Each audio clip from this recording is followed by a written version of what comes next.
The 12th Arangkada Philippines Forum serves as a platform for experts, innovators, and policymakers to connect, collaborate, and discover more opportunities to boost sustainable growth in various businesses and industries in the country. As your ally in the Senate, we passed the Philippine Innovation Law, which fosters innovation in the country as a vital component of national development and sustainable economic growth. Through this law, we empower our MSMEs, enabling them to be a part of the domestic and global supply chain. As industry players, it is our duty to safeguard our planet and enhance the quality of life for everyone by developing comprehensive plans centered on protecting our natural habitats. I filed the Energy Transition Act, which aims to promote clean energy sources, reduce our dependence on fossil energy sources, and outline the responsibilities of various government agencies in the transport and power sectors.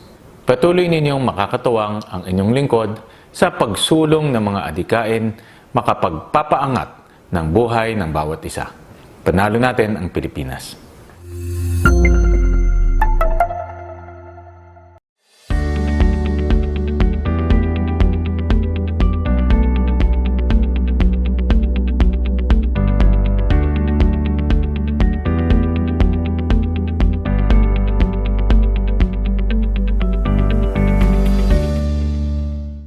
My honor to introduce our next speaker, Secretary Maria Antonia Tony Euro Loizaga, Secretary of the Department of Environment and Natural Resources.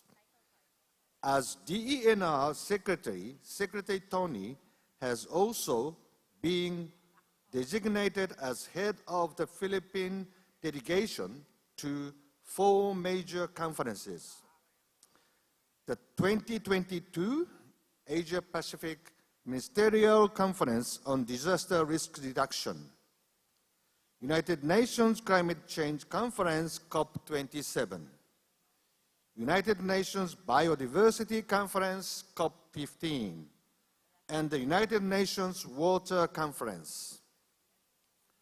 She is the chairperson of the Cabinet Cluster on Climate Change Adaptation, Mitigation, and Disaster Risk Reduction, and designated representative of President Marcos Jr. to the Climate Change Commission as chairperson. Prior to heading DENR, Secretary Tony was the president of the National Resilience Council, a science and technology-based public-private partnership aimed at the implementation of the Sendai Framework for Disaster Risk Reduction, the Sustainable Development Goals, and the Paris Climate Agreement. Secretary Tony holds a Master of Arts degree in Government from Georgetown University and a Bachelor of Arts degree in Political Science from the Ateneo de Manila University. I am sure we are all looking forward to hearing what Secretary Tony has prepared for this afternoon. So without further ado, please join me in welcoming Secretary Tony Euro Loizaga on the stage to give her keynote address.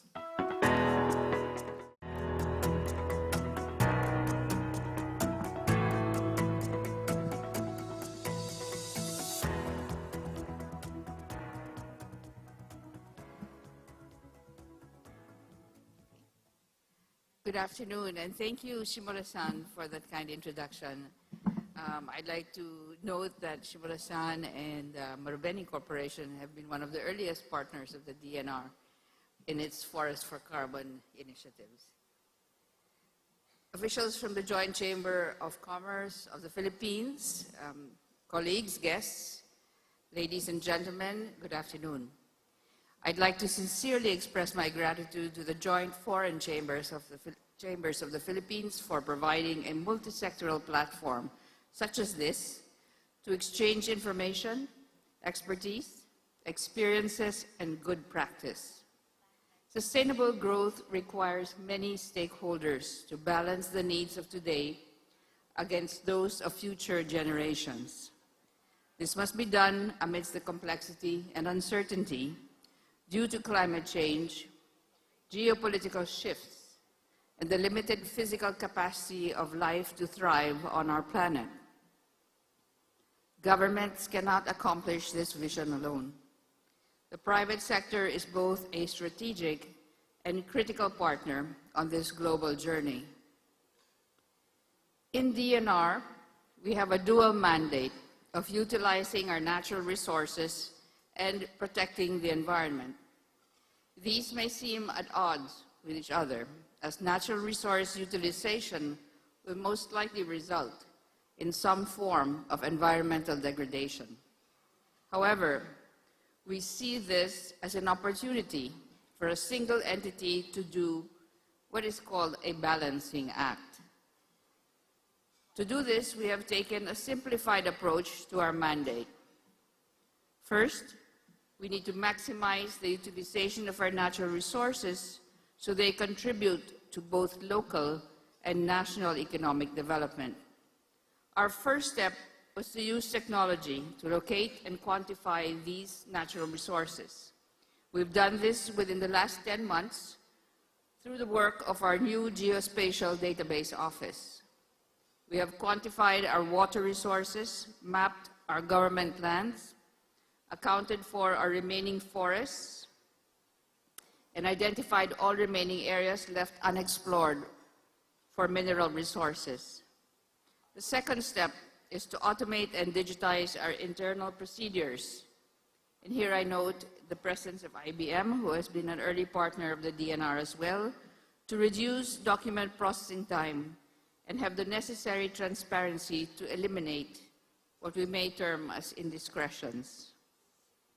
We have enlisted the help of many organizations, including, as I mentioned, IBM, but also PwC, to accomplish these things. Finally, we aim to publicize and share information on our natural resources, and this will happen early next year, to actually attract and engage investors in water, land, forestry, and minerals. Our second task is to balance the resource development by adopting the mitigation hierarchy in evaluating projects in order to ensure that the environment is not unevenly compromised. This starts with avoiding all unnecessary degradation that comes with any development.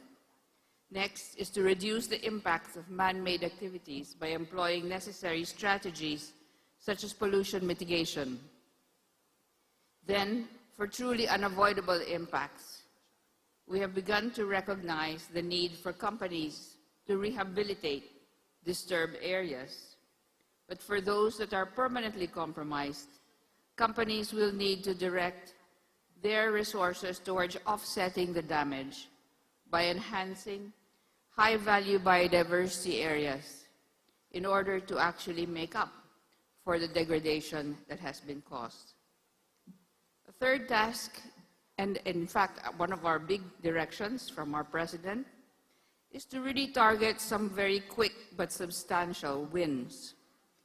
At the same time, we must lay the groundwork for long-lasting transformative change.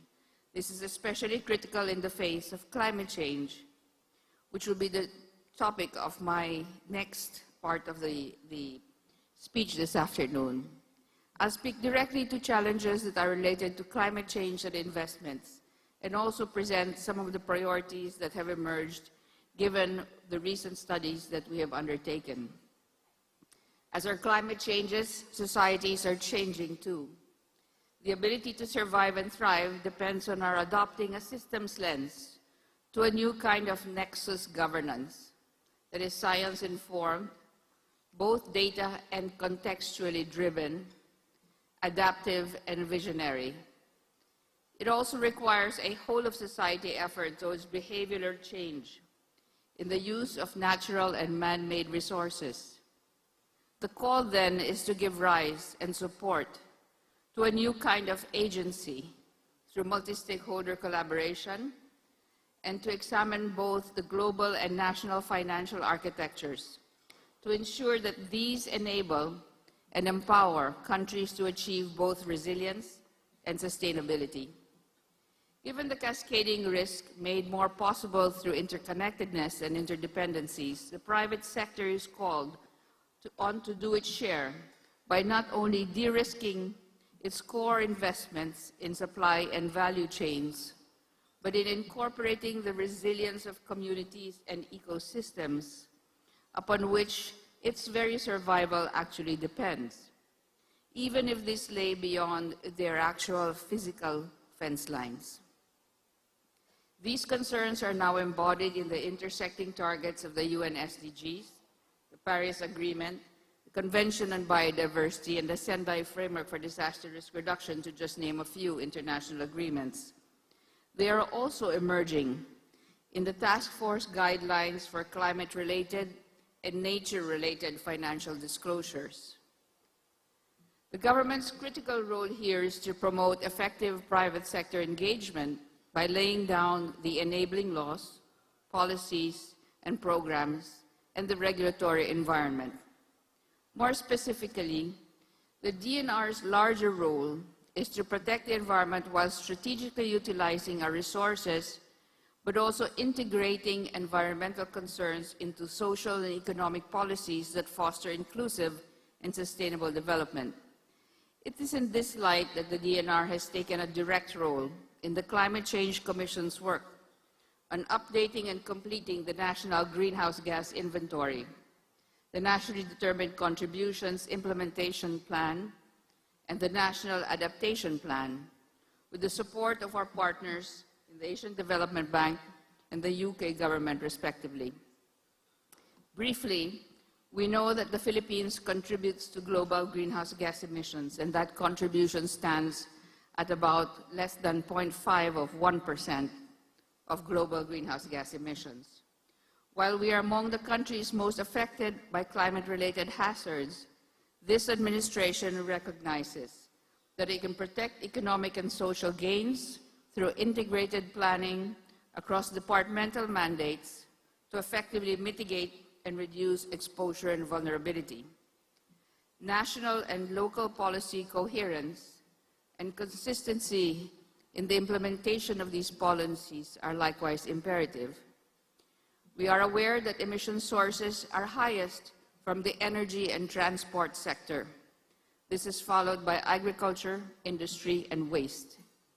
The Nationally Determined Contributions Implementation Plan sets out a roadmap for policies and measures to avoid or reduce emissions in these 5 sectors. While the DNR's mandate cuts across these sectors, it has a main role in reducing emissions from waste. The other lead implementing agencies are, as you may expect, the Department of Energy, Department of Transportation, and the Department of Agriculture. Among these, our most significant collaboration has been with the Department of Energy. We have jointly developed and issued new interim guidelines on investments in offshore wind and floating solar projects. We are currently reviewing the DOE's list of service contracts for offshore wind and potential lake sites in order to shorten the permitting processes, and are part of the evolving Energy Virtual One-Stop Shop, or the EVOS. We have also broadened and deepened our group of expert reviewers and partnered with governments, again in the UK and the EU, in technical capacity building in order to field the most appropriate expertise during the environmental clearance review process. As the Philippines promotes a low-carbon development pathway towards a green economy, the DNR provides support by addressing the policy requirements of social and environmental safety measures and towards a just transition from fossil fuels to renewable energy. This includes our support for the greening of the global shipping industry by championing the reskilling and upskilling of our maritime professionals along with the Department of Labor and Employment the Department of Transportation, and partners in the private sector, as well as the support of the International Maritime Organization and the International Labour Organization. The Philippines is among the first countries piloting the application of the ILO policy guidelines on just transition towards environmentally sustainable economies and societies for all. This is anchored on the operationalization of the pioneering Philippine Green Jobs Act, which placed decent work and just transition as the main focus in promoting environmentally sustainable growth and in building climate resilience. In the waste sector, we enjoin all members of Arangkada to register as obliged enterprises under the Extended Producer's Responsibility Law.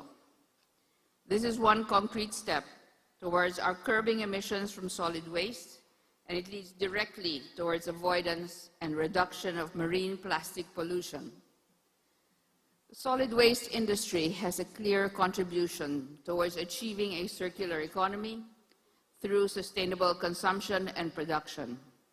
There are two critical gaps in this industry that are open and ripe for investment.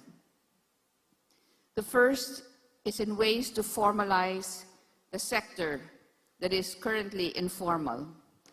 This is the waste collectors, the waste segregators, and the waste pickers.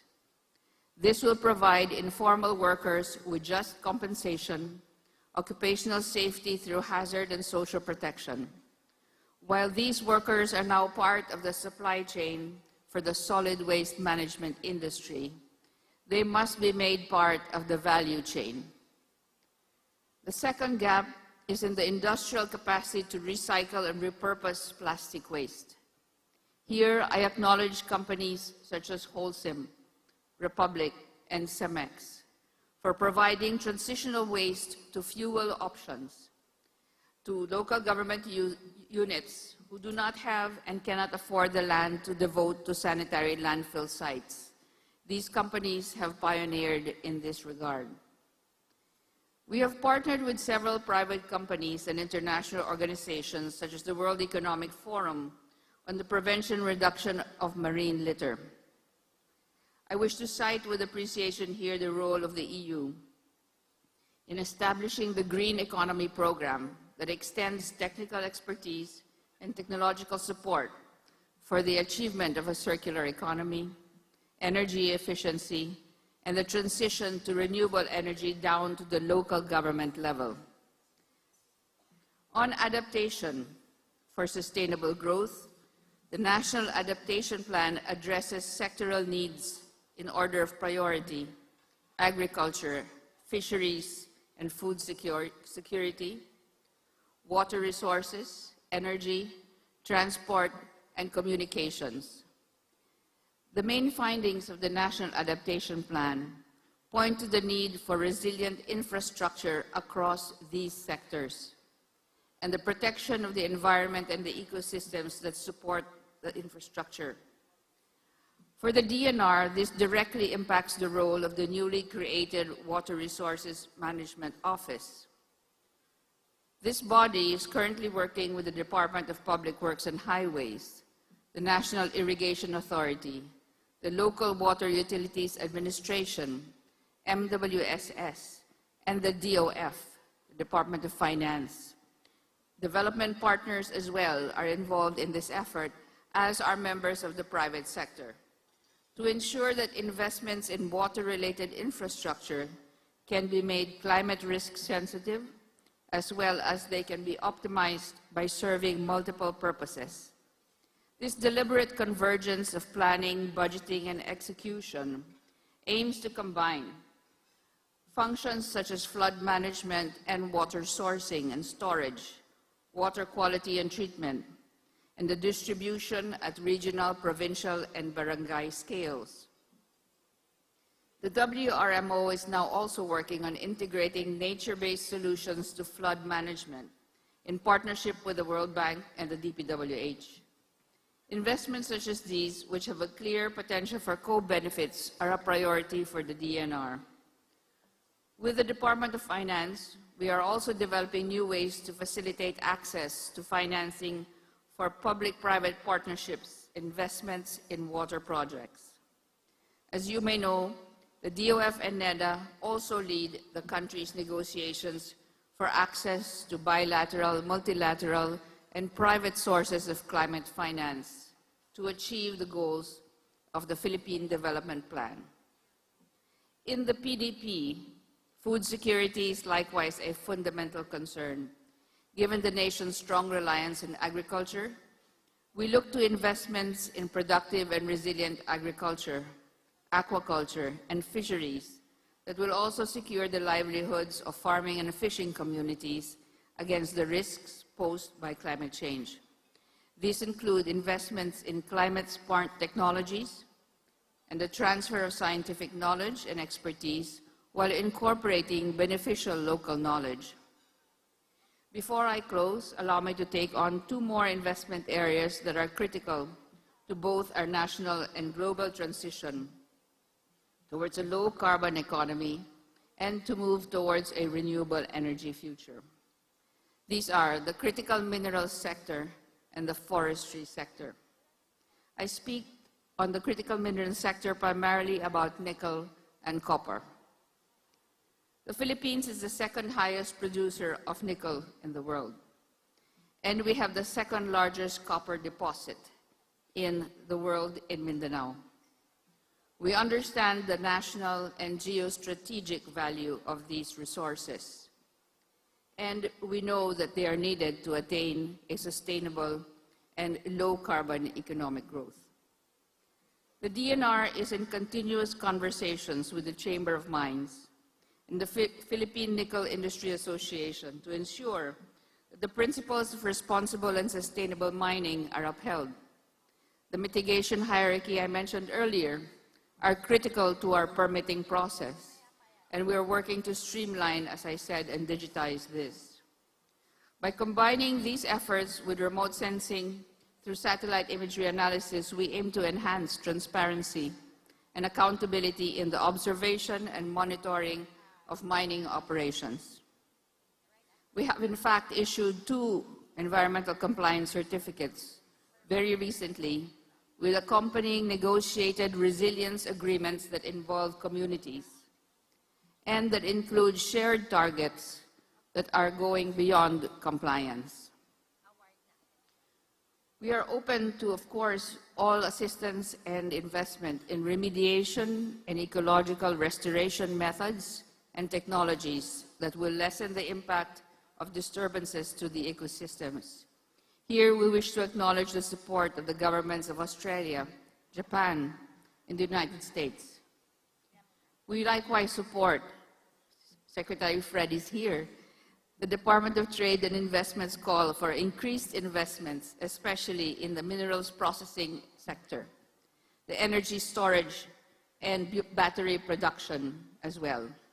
This will make the Philippines a substantive player as well in the global value chain. On terrestrial forests, we have 15 million hectares of classified forest lands in this country. That is approximately 50% of the entire land mass of the Philippines. Of the 15 million hectares, only 7 of which actually have forest cover. We have identified 1 million hectares which we will announce and open for investment by the private sector in January. These areas could be used for carbon credits and for various forest products and production. We recognize the importance of working with the private sector and the business community in fulfilling our mandate to protect and conserve the country's natural resources. I hope that this has given you a brief overview of where we are and how we may be able to work together. We look forward to hearing from you and to perhaps seeing some of you at COP28 in Dubai this year. Thank you very much, and mabuhay. Thank you, Secretary Loizaga. As we express our gratitude for Environment Secretary Loizaga's remarks, I now invite her to remain as Shigeru-san and the principals of the Joint Foreign Chambers go up on stage for the presentation of a plaque of appreciation and a group photo.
Once again, thank you, Secretary Loizaga.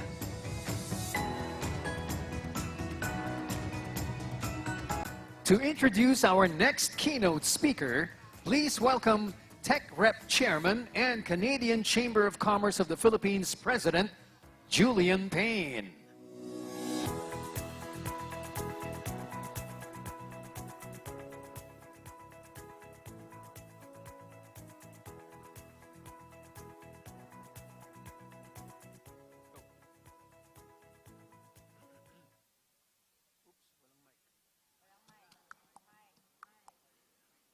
Okay. Good afternoon, all. What a fantastic speech by the Secretary of DNR. I think that should be required reading by every businessman in the country. Thank you so much, Madam Secretary. The Canadian Chamber of Commerce has been around for 35 years here, and it has a very simple mission: to represent, support, promote Canada-Philippine business interests. That begs the question: what interests, whose interests? The interests of CanCham cover trade, investment, transfer of technology, and increasingly business and worker mobility. We wish to have the greatest ease of mobility both ways, and increasingly in the future, education and training both ways. These mobility of business and education and training are the underpinning of the future sustainability of business, so we include these within our mandate. More than 50% of our members are Philippine companies, so we view this mandate as both ways. That's the end of my commercial.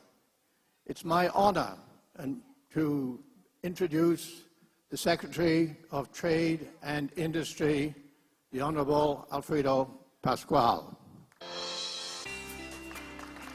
It's also a personal pleasure.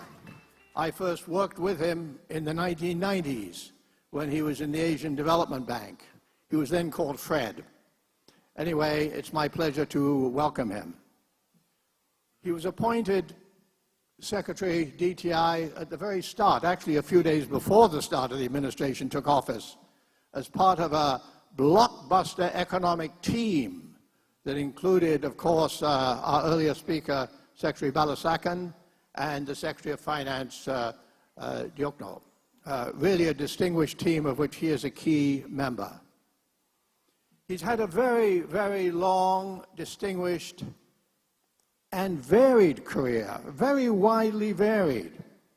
In fact, the only common feature of his wide career is that all of it has involved the development of the economy and business in the country he loves, the Philippines. So he brings to us the widest and broadest of experience to talk to us tonight. He was president of the Management Association, one of our partners, when he was appointed secretary. Prior to that, he actually served in 4 really interesting institutions. First, he was with the Asia Institute of Management, where he was a professor of finance. Then he joined the Asia Development Bank. But more important, he joined the private sector department of the Asia Development Bank, and so is very familiar with the role of ADB in supporting the private sector. After his departure of nearly 20 years at ADB, I believe, he then became involved in the management of that great institution, the University of the Philippines. I apologize to Ateneo and La Salle, but that great University of the Philippines, where he actually served as president and co-regent for 6 years. After this re-stint, because he had earlier been a graduate of UP, re-education at UP, he then became the president of the Institute of Corporate Developments, the interest group, the basically professional association that represents all of your governance. That gave him another unique perspective. Prior to being appointed to ADB and since, he's actually also had a lot of practical experience on the front line of business. He's been on the board of directors of a variety of major listed corporations in the Philippines. He's been on the board of directors of a lot of non-profit organizations. He has believed on the board of directors of the Research Institute, ERIE, and so on. So when you see your next keynote speaker, you will see someone who has seen business from all sides, from an international organization, from the national government, from the private sector, from the non-profit sector. This gives him a unique perspective to talk today about sustainable business transactions. It's my great pleasure to introduce Secretary Alfredo Pascual to be our next speaker. Thank you so much.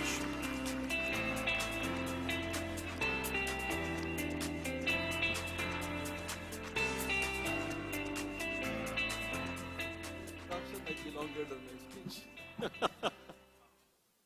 Thank you, Julian. Of course, I'd like to greet my colleague, Secretary Tony Loizaga. Are you still here? Distinguished officers and members of the Joint Foreign Chambers of the Philippines, esteemed government and private sector colleagues, and all gathered here today, magandang hapon po sa inyong lahat. Good afternoon to all of you. It is an honor and privilege to stand before you today on behalf of the Marcos Jr. administration to address a theme close to our hearts and critical to our nation's future. Arangkada, Philippines, toward sustainable transformations. This theme of today's forum captures the urgency of the challenges and the immediacy of the opportunities presented by sustainable development. The word Arangkada is Filipino for accelerate, signifying the need to make significant progress quickly. On the other hand, sustainable transformation encompasses strategic goals and processes that we must follow. Today's anniversary event calls for us to swiftly transition towards a cleaner and greener future. Remember, though, that acceleration is not just about speed, but direction. And our direction in this administration is clear. It's toward a sustainable future. Let us build momentum for sustainability in doing business. Let us advocate for responsible management and utilization of our natural blessings. And let us create a future where our economy and environment flourish at the same time. At the core of our administration's agenda lies a steadfast commitment to leverage trade and investments to achieve not just economic growth, but sustainable economic growth. This distinction is crucial. Growth is not merely about increasing numbers. It's ensuring that our prosperity today does not come at the expense of our children and grandchildren. To this end, we have undertaken initiatives designed to attract green investments into our country, bolstering sectors that are both economically viable and environmentally sustainable. From incentivizing renewable energy projects to creating favorable policies for businesses that integrate sustainable practices, we are laying the foundation for an economy that thrives while respecting the environment. In this regard, one of the significant policy actions we took at the early start of our administration in the middle of last year was to open our country's renewable energy sector to 100% foreign ownership. The result, renewable energy projects account for most of the 1 trillion pesos or over 17 billion US dollar investment approvals registered year to date by our Board of Investment. or BOI. Sustainable transformations are an endeavor the government cannot accomplish alone. The private sector, represented by many of you here,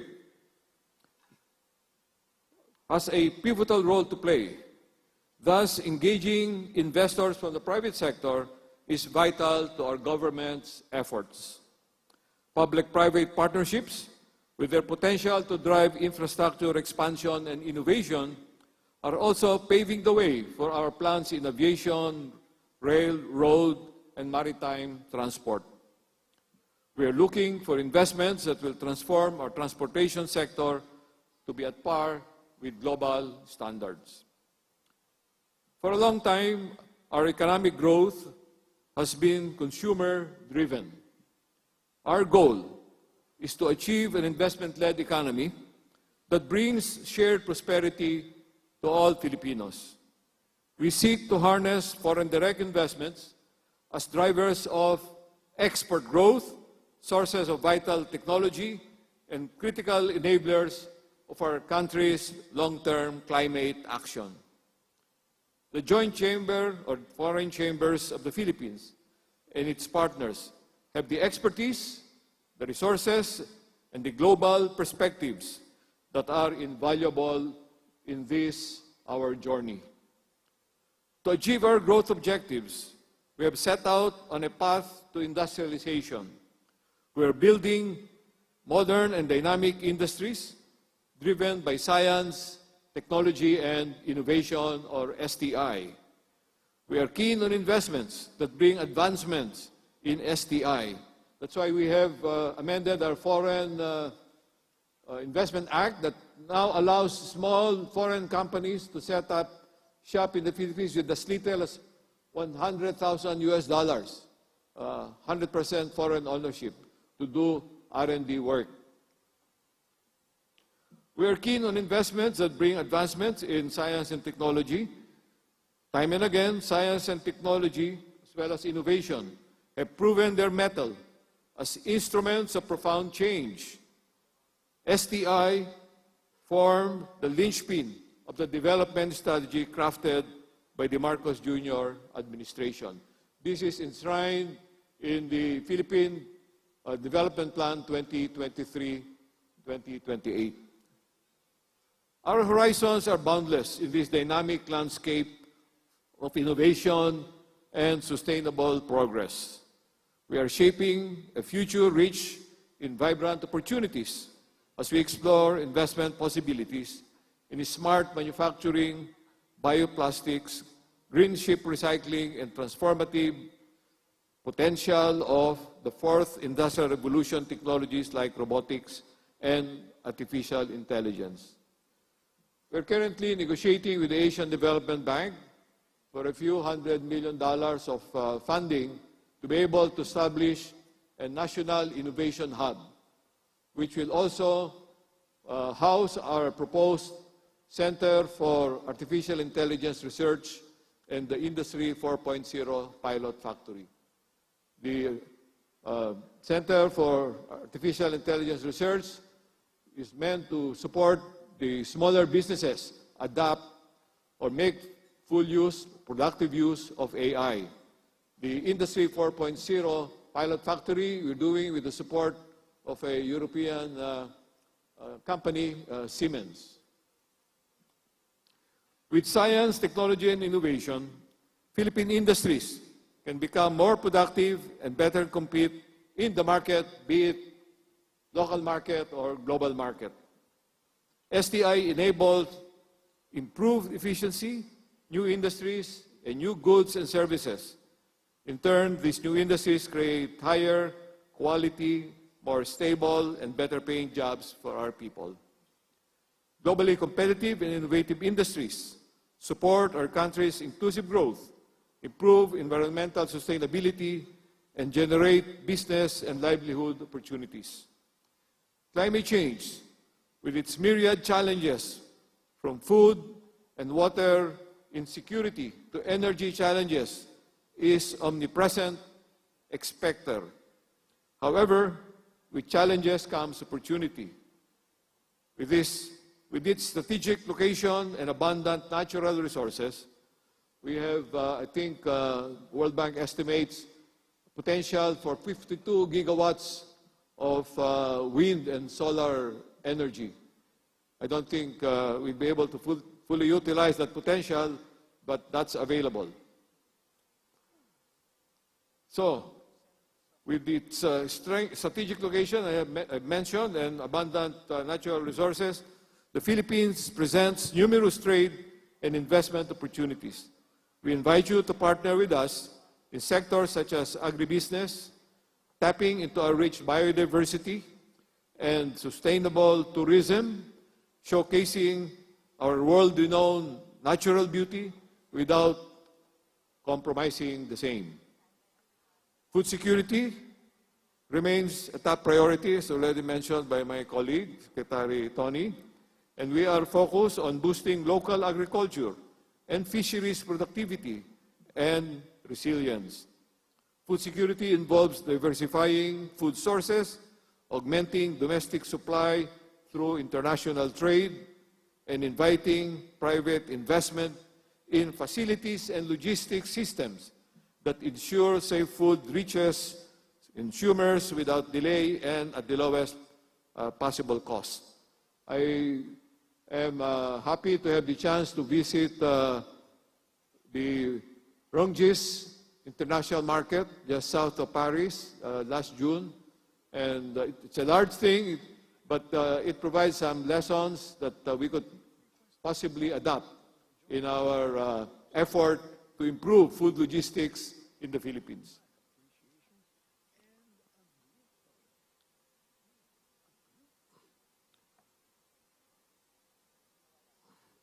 Food security-related activities also cover products and services critical to competitively ensure food security and support green, organic, and high-tech agriculture. Using biofertilizer is now an official policy of the government, although we're still dependent mainly on chemical fertilizer. In addition, we welcome financing and partnerships in the manufacture of energy-efficient maritime vessels and equipment, as well as electronic devices and circuits for smart grid and renewable energy. Of course, we have ambitious targets for renewable energy, you're aware of this, and reducing wasted heat and other forms of waste. Our country also plans to enter the global electric vehicle value chain. Climate change has compelled the shift to green products such as electric vehicles. The Philippines welcomes foreign investments that bring EV technologies. For example, EV battery manufacturing can use our abundant mineral ore reserves of green metals such as nickel, copper, and cobalt. This track welcomes investments in everything electric vehicles. It includes the assembly of pure EVs, plug-in hybrid EVs, and fuel cell EVs. It also covers the manufacture of EV parts and components, and systems, and establishment and operation of EV infrastructure. In this sector, we believe we have the existing competence, we have gems, we have green metals, we have expertise in electronics, our biggest export product, which includes semiconductors, and we have the competence in our manpower, as well as M representing the domestic market, which is relatively large, to provide the domestic base of EV manufacturing in the Philippines. We want the complete industrial process to ensure minimal carbon footprint and more value-added economic activity.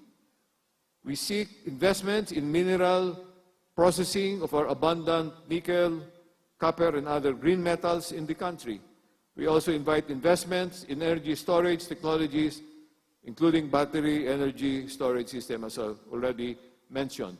I'd like to point out that when we go to mineral ore processing, we want to make sure that we're using green energy. So we're after a technology that can be powered by less electricity. Not smelting, that requires a lot of power, but probably HPAL, which is a chemical process for extracting metal from ore.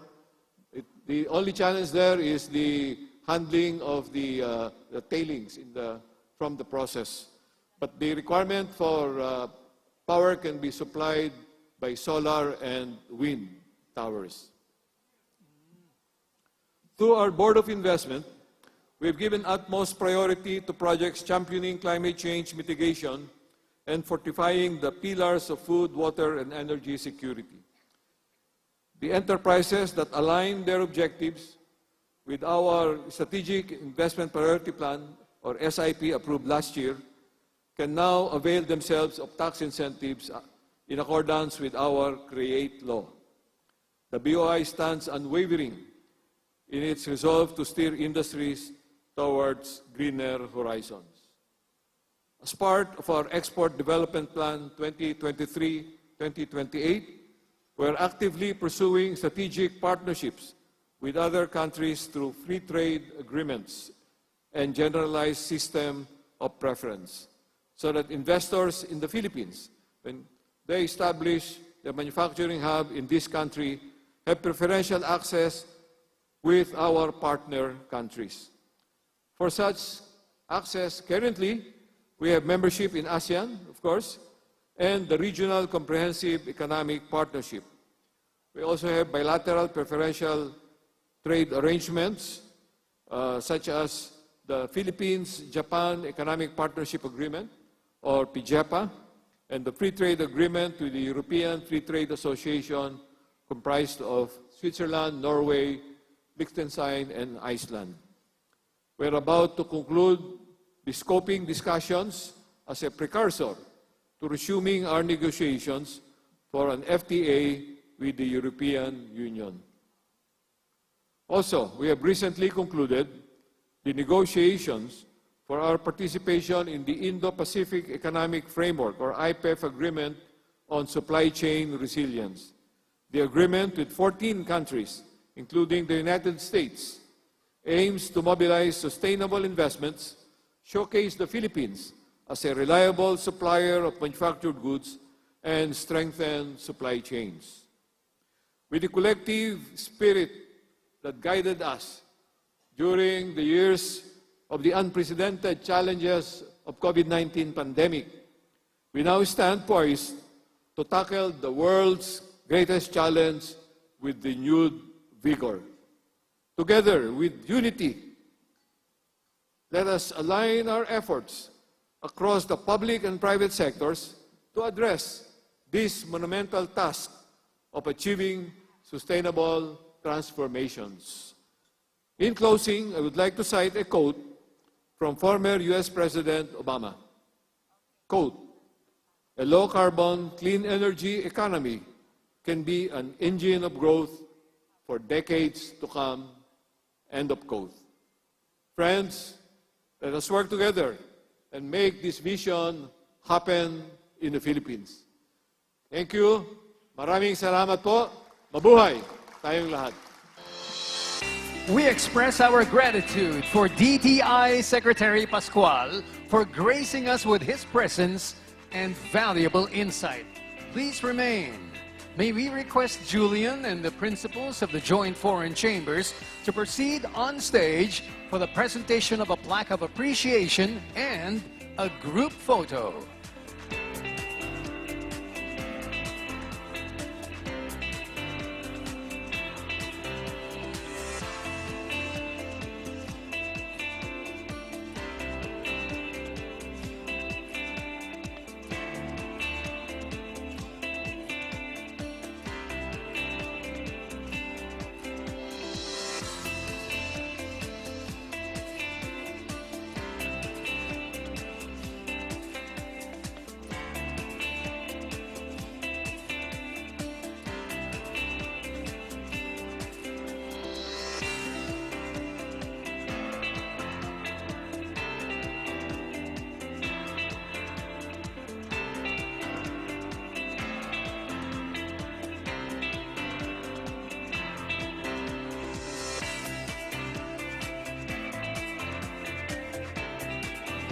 Once again, thank you very much, Secretary Pascual.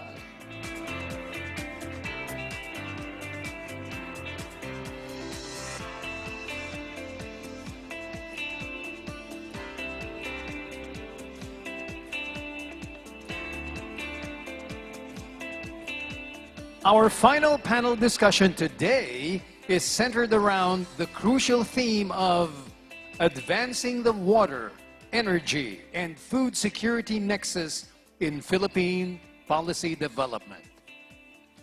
Now, please join me in welcoming Kimi Siu Dewar, Executive Director of the Australian-New Zealand Chamber of Commerce of the Philippines, as she introduces our esteemed speaker, discussants, and moderator. Thank you, Secretary Pascual, for your excellent speech. The members of the JFC appreciate the DTI's continued support for Arangkada, Philippines, and we look forward to further collaboration with the DTI to attract more sustainable investments to the country. Good afternoon. I am Kimi Siu Dewar, Executive Director of ANZCHAM. I was born and raised in Australia, but I do have a Chinese heritage, and I've had the privilege to live and work in the Philippines for the past 12 years and call this beautiful country my home. We've had highly engaging discussions so far, and we look to continue that with our next panel on advancing the nexus in water, energy, and food security in policy development. Our invited experts will explore the interdependence of water, energy, and food security, and will discuss policy developments to make the Philippines more water, energy, and food secure. We are honoured to have our panel speaker, Pavit Ramachandran, Country Director for the Philippines at Asian Development Bank. He leads ADB operations in the Philippines and oversees the implementation of ADB's current country partnership strategy, CPS. He will supervise the preparation of ADB's CPS covering 2024 to 2029, which aims to advance and enhance ADB's efforts to intensify climate action, improve climate-smart connectivity through transport, digital technology, and energy, and invest in Filipinos' welfare. Pavit has over 25 years of international development experience, including 19 years in ADB. Prior to his appointment to the Philippine Country Office, Mr. Ramachandran was also Country Director for Mongolia. He was also previously Principal Environment Specialist of ADB's East Asia Department and Environment Specialist in the Southeast Asia Department.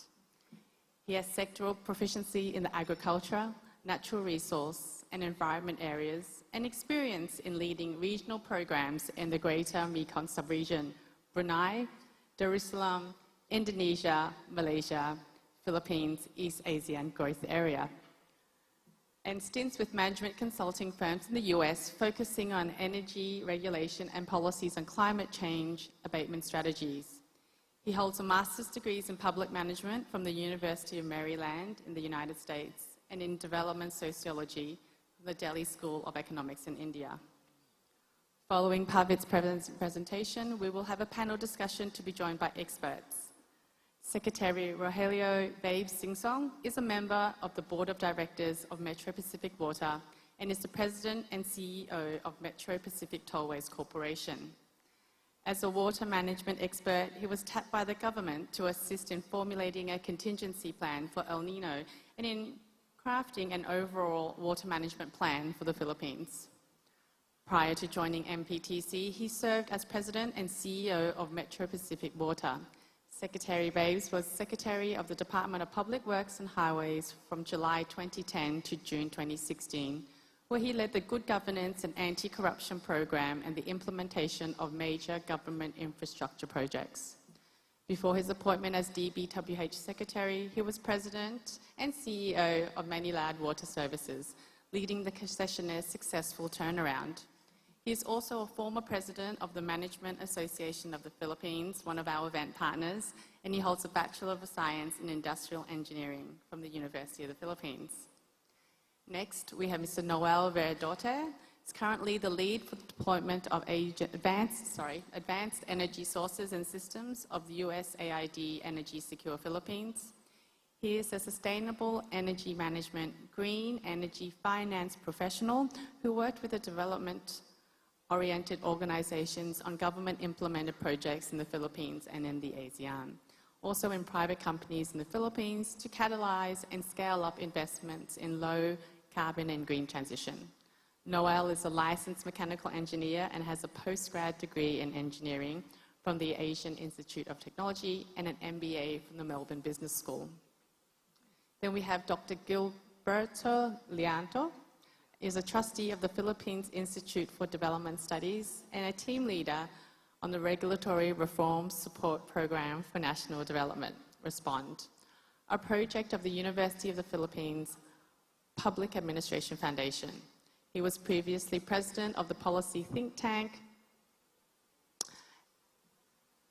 Philippine Institute for Development Studies from 2013 to 2018. Prior to this, he was the Senior Fellow and VP of PIDS, Undersecretary of the National Economic and Development Authority, and Executive Director of the Agricultural Credit Policy Council of the Department of Agriculture. He also served as the President of the Philippine Economic Society and was the Regional Coordinator of the East Asian Development Network. Dr. Gilberto has published numerous studies and papers on banking and finance, microfinance, housing finance, local government finance, infrastructure regulation, and regulatory management. Moderating this panel is Chris Ilagan, Corporate Affairs Head, Philippines, Malaysia, Singapore, and North Asia for PepsiCo. He also chairs AmCham Philippines Agribusiness Committee and co-chairs the Chamber's Legislative Committee. He is a staunch advocate for water sustainability and governance, being actively involved in various policy dialogue geared towards improving the management of water resources in the country. He was recently appointed as the chair of the Global Water Partnership Southeast Asia, and he is co-author of the Arangkada Philippines Water Policy Brief published in 2018. In 2021, he was appointed by the Philippines Secretary of Agriculture as the head of the National Yellow Corn Roadmap Development Team, tasked to craft a long-term plan for the country's yellow corn sector. Now, to get us started on the very important discussion, I would like to welcome on stage Mr. Pavitt.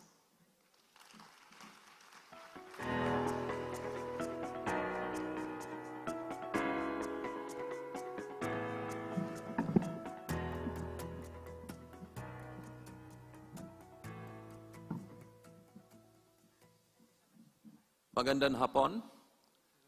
Truly a pleasure to be here.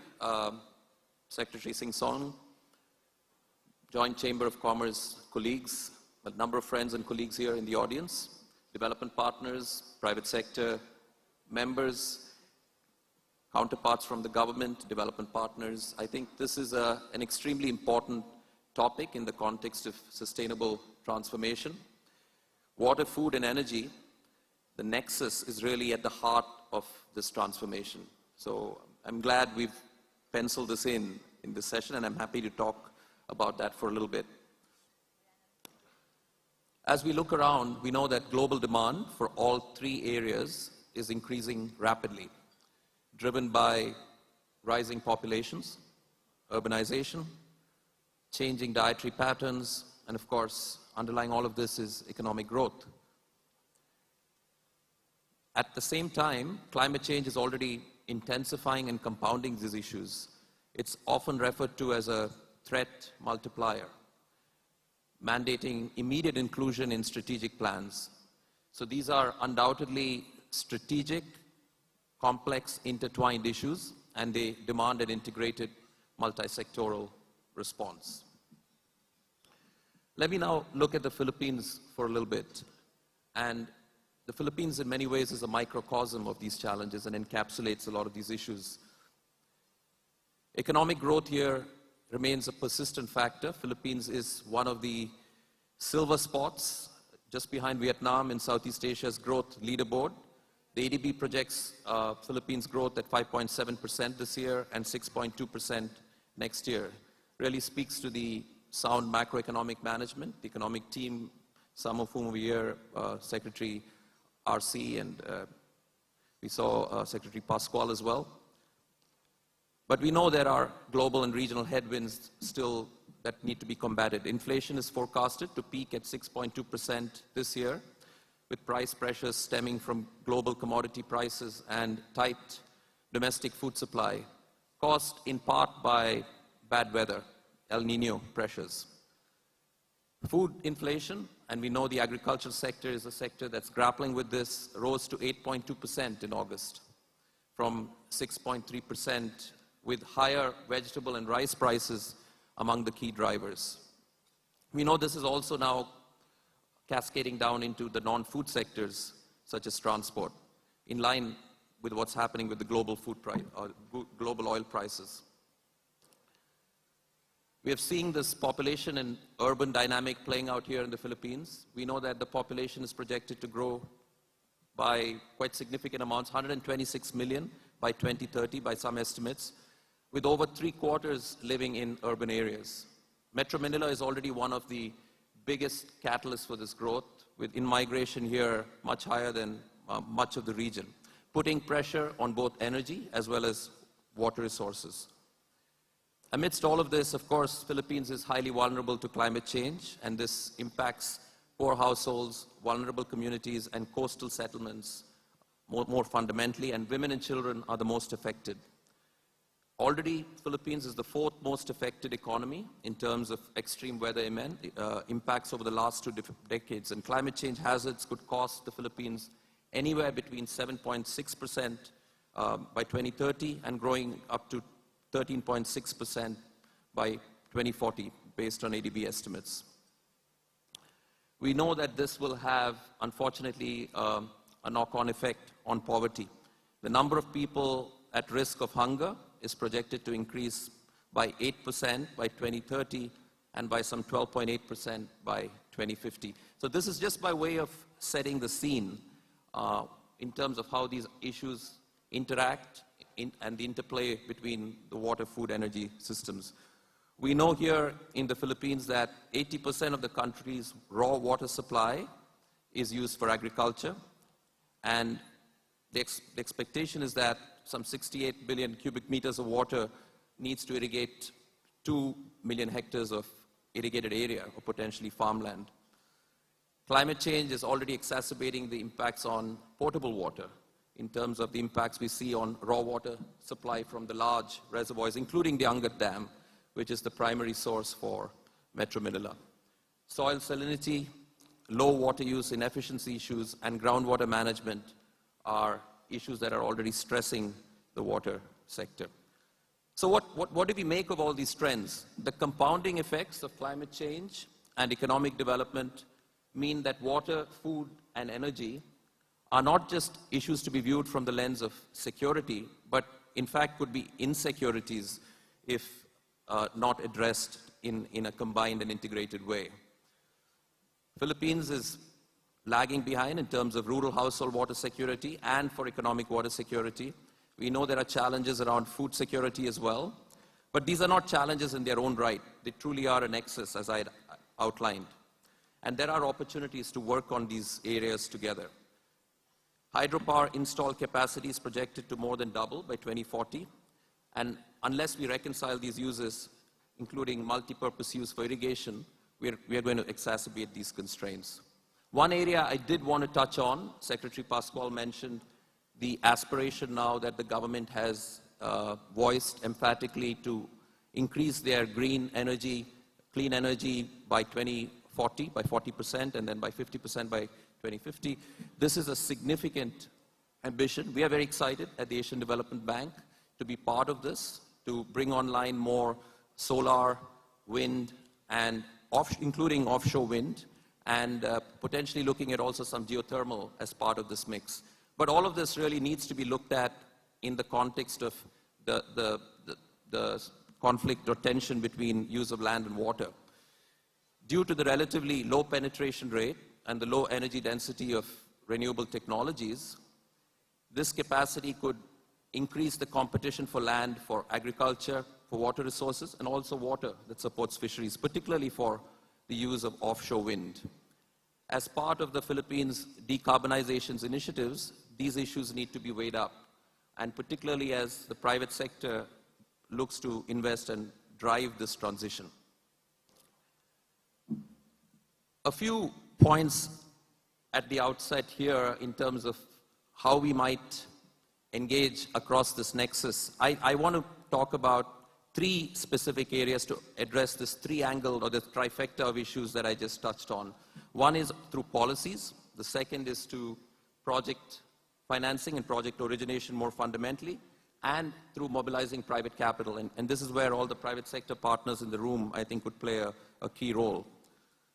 We note the establishment or the proposed establishment of the new Department of Water Resources, providing an opportunity to really manage water by considering competing needs and priorities upstream under this water, food, energy nexus. This really needs to look at physical aspects, resource intensity, when we understand this, monetary aspects, price and cost dynamics, and the distributive aspects in terms of implications for social allocations.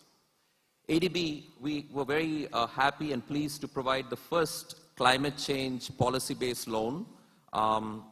This was the first such budget support that we did across the bank in the Philippines, supporting the transition to a climate resilient and low carbon economy here in the Philippines. This was fundamentally supportive of the Philippines' nationally determined contributions and the implementation plans that are encapsulated therein.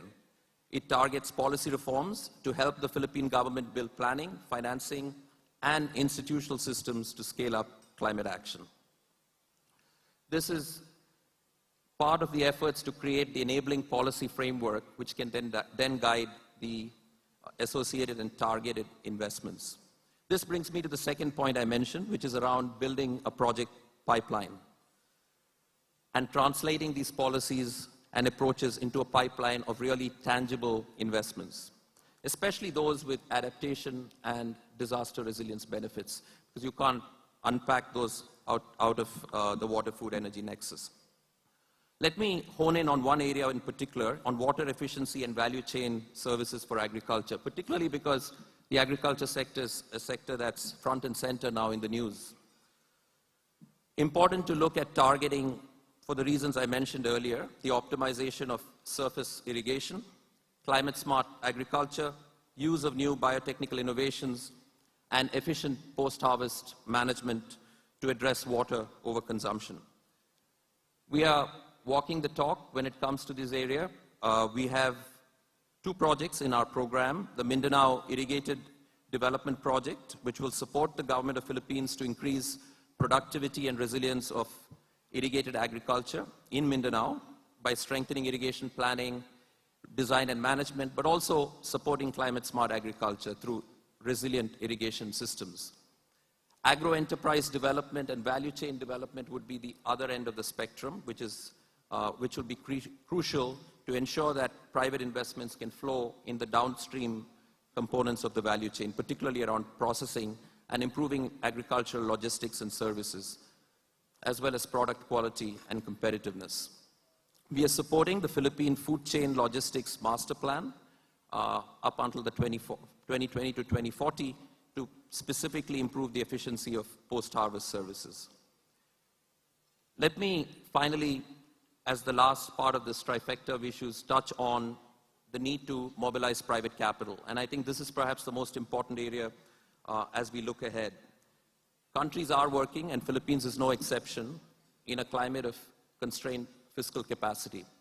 We know there's rising interest rates, borrowing costs are going up, and it's important to look at the range of technical support, advisory support, project preparatory support, but most importantly, mobilizing partnerships to harness private sector and harness private capital. Here, I think the overarching framework and the work that we're doing with partners in terms of green finance legislation, deepening and strengthening capital market standards, and looking at mobilizing capital through catalytic facilities are going to be extremely important. One facility where a number of partners are invested is the ASEAN Catalytic Green Facility. This is a facility managed under the ASEAN Infrastructure Fund. All 10 ASEAN countries, including the Philippines, are members of this. And the idea is to try and use the project preparatory work embedded in this facility to channel concessional capital towards private financing. And we've used this across a whole range of investments in smart transport, the Davao Bus project, some of you may have heard of, which was approved a little while earlier, which will focus on transitioning the entire fleet of jeepneys to sustainable bus fleet. And we're also doing this in the energy sector now as we look ahead to ramp up the renewable energy capacity here in the Philippines. The LGU level, subnational level, is going to be crucial here. I mean, that's where the action is, that's where the changes are happening, not least because of the Mandanas Supreme Court ruling. Fragmented project pipelines, particularly at this level, and underuse of innovative financial tools that can access public funds have held back private, and the lack of bankable projects. Limited knowledge of green technologies, regulatory risks, and the higher initial costs for certain infrastructures are also impeding project growth. So I think looking at subnational securities, even deepening the capital markets in these areas, but more importantly, identifying project pipelines, bankable projects at the local levels is key, and the role of the private sector would be integral to this effort. Let me, in conclusion, say that addressing the water, food, and energy nexus is vital for a sustainable and resilient future for the Filipino people. Against a backdrop of the three potential insecurities and an environment where climate change will have increasing impacts, it requires a holistic approach to the interconnectedness of these challenges and to address fundamentally the combined nature of these issues. In this endeavor, ADB remains a steadfast partner to the Philippines and the stakeholders in this room, and is committed to support this through the dimensions of policy, projects, and finance. Thank you all, and I wish you a fruitful day with learnings from the other speakers to follow. Maraming salamat po. ADB Country Director Pavit Ramachandran, thank you very much for your presentation. Please remain on stage for the awarding of the Plaque of Appreciation. We call on Kimis UD War to please go back on stage.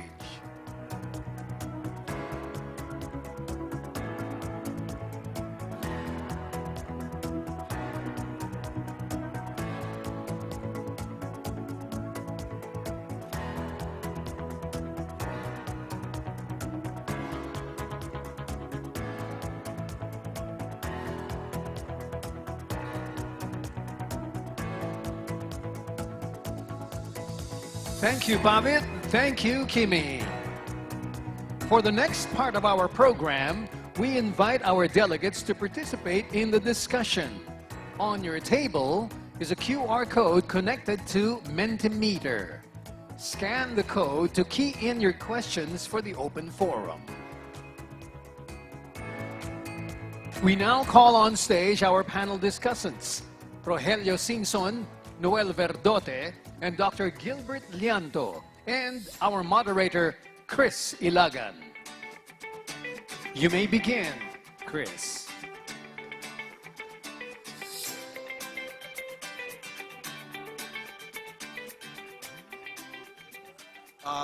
Pavit, thank you so much for laying the context of our panel discussion today. It's funny, before coming on stage, I was discussing with the panelists, what's there to talk about?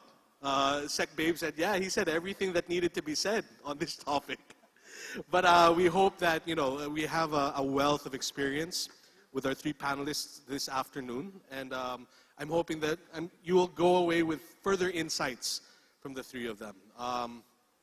Interestingly enough, these three topics, water, energy, food, to a certain extent are separate, no? But if you were to graph the three, create three circles, energy security, food security, water security, there's a part of those three areas that overlap. And I think Pavit did such a great job kind of just painting that picture for us. But there are also, when you talk about these non-traditional security areas, right, there are also very separate sector-specific issues, and I think this panel will be able to touch on some of those as well. So, as mentioned by Jerry earlier, please do take a look at the QR codes on your tables. The Mentimeter is open. We are hoping to have an active discussion with all of you that have remained with us up to this point. Now, maybe moving on to our panel, maybe we heard Pavit. Love to get your initial reactions to what he shared with us this afternoon. And Sec Babes, if you wouldn't mind maybe kicking us off in that regard. Thank you very much, Chris, and good afternoon to everyone. First of all, I'd like to thank Mr. Pavit for practically covering the sector on water. But really, you captured the key issues in the water segment, and I'm glad that you mentioned that policy, there's a lot of policy directions that need to be given with the government in terms of moving forward to make sure that we have sustainable potable water supply. And let me just go briefly that because by addressing potable water supply, maximizing surface water, you also reduce flooding downstream, and at the same time, improve the productivity of the farmland. So you're very right, you touch on all those sectors. Now, if you have very good water impounding system upstream, then you also can produce hydropower. So all of that is touched by what you mentioned. Thank you, Sec Babes. Noel? Yeah, thank you. I'd like to thank Arangkada for this opportunity. I agree with, again, with Sec Babe Singson. We thank you for the ADB President for clearly painting what we need to discuss this afternoon. And I totally agree. Policies on the energy side of things, we have to have the right policies in place so that it will pave the way for the technology to be coming in, the green generating capacity that we aspire to have, and building a pipeline of projects is very important. Bankable projects, I have to emphasize. And cascading to the LGUs, mobilizing private, no, before that, mobilizing private capital is very important. In our project, the USAID Energy Secure Philippines, we mobilize private sector investments. That's one of our goals, to generate 500 megawatt clean generating capacity by the end of the project, which is 2025. And last year alone, during the green energy auction, we were able to support the Department of Energy in generating close to 2,000 megawatt clean energy generation and investments of the private sector to the tune of some 7 billion. So our objective is only 750 million US dollars. And going down to the LGUs, I totally agree. We're seeing a disconnect. We have, for example, the National Energy Plan, but now under the project, we're cascading it to the LGUs who are the implementers down the line. A clear example, for example, is the Energy Efficiency and Conservation Act, which was enacted in 2019. This now require LGU to comply with the government energy management program, and most of the LGUs, simply by submitting the energy, electricity, and fuel consumption, they cannot comply. Most of the LGUs. So how can you manage what you don't measure is something very important before even addressing the supply side of things. Thank you. Thank you, Noel. Go ahead, Gilbert. Chris, you know, before we step to the stage, the three of us said we all agree with what he said. So we have three agreeable persons here, Fabit. Thank you. Because you have really zeroed in on what each of us would want to focus on. And I heard you talk about food inflation climbing to as much as 8%. And down the road, we're looking at an average of 6% inflation this year. And that's very critical information because that goes right into the heart of food insecurity. You know, this country is ranked 67th out of 113 countries in the 2022 Global Food Security Index. So that is how much insecure we are food-wise. And so it's very important to bring to the consciousness of people this problem of food insecurity. And another point that we want to make is that what's the impact of food insecurity to Philippine households? Well, 2019, we had this survey done in the National Nutrition Survey, I believe. Around 28% of children under 5 are stunted. What's the implication of this? Down the road, we're looking at a nation of morons, probably. I hope not. Unless we reverse this trend, we're looking at a nation that would lose its capacity to really incentivize growth. And we're talking about demographic spot. This morning, RC was saying, well, we are fortunate, we are in a good spot, demographically speaking, but probably we forget the fact that we may have the people, but are these people capable? Are these well nourished? Because food security, Chris, can I? Yeah. We'd like to look at food security from 2 dimensions. There is temporary food insecurity, shortages after a big typhoon, or chronic food insecurity, which is the result of a number of factors. We can cite rising consumption. I heard somebody said rapid urbanization. But as well, we may add natural resource constraints, which was discussed by Secretary Yulo Loizaga a while ago. And as well, you were telling us, there's this very slow, you're very polite. You didn't say that we have a very slow transformation and modernization of Philippine agriculture, which is really the heart of this food insecurity. Agricultural productivity is all shot. That's why we have this problem of food insecurity. Our trade policies are inefficient. People are afraid. They're afraid when government says you're going to import food. So everybody is up in arms and say, well, you will have the poor farmers being adversely affected by trade policy. But it need not be so. It's a matter of management. It's a matter of the timing of the importation. I'll stop here. I have more to say, but I thought I'm not the main speaker. I'm just a panelist. You will have a chance to continue elaborating on your points. But maybe because we've heard, I think we all agree that insecurity in these areas is something that cannot be had, especially as we have a very clear, development plan, national ambition. There were many challenges and issues raised by each of you just now. One thing that seemed common to all of you is you seem to have recommendations, some policy ideas. The Arangkada Forum is really one of those platforms that try to take the best policy recommendations that we agree with and push that in the public discourse. And so I would like to take this opportunity to hear from you. If you were to, when it comes to water security, energy security, food security, what would be the top 2 to 3 policy recommendations you'd put on the table and why? I guess I'll start, Chris. Now, let me just give a brief background of what Secretary Loizaga mentioned earlier, the creation of the WRMO, Water Resources Management Office, which is a new creation. The WRMO is in line with the pronouncement of President Marcos Jr. to adopt government-wide across several levels, including the support of the private sector as well as donor agencies, the adoption of an integrated water resources management program.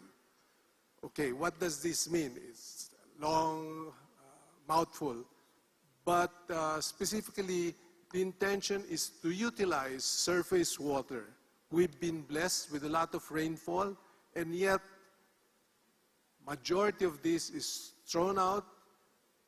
We don't utilize them, and in addition to that, it also damages infrastructure, both public and private, and at the same time, we don't realize it that flooding actually reduces the productivity of farmlands because the topsoil of these farmlands are washed away into the rivers.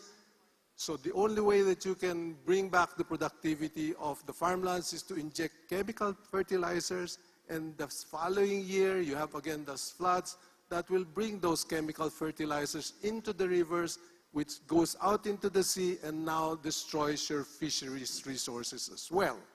So all three can actually be addressed by an IWRM program. And I'm very glad that we have donor agencies here that have actually indicated that the way to go for the Philippines is to adopt an integrated water resources management program. What is WRM's initial objective? We realize, by the way, I'm not speaking for government. It just so happened that I've been in those discussions when this was evolving. The WRM is supposed to coordinate the various agencies of government involved in the water sector. There are over 30 agencies involved in the water sector, and have they addressed any of the three that I mentioned earlier? None. Okay?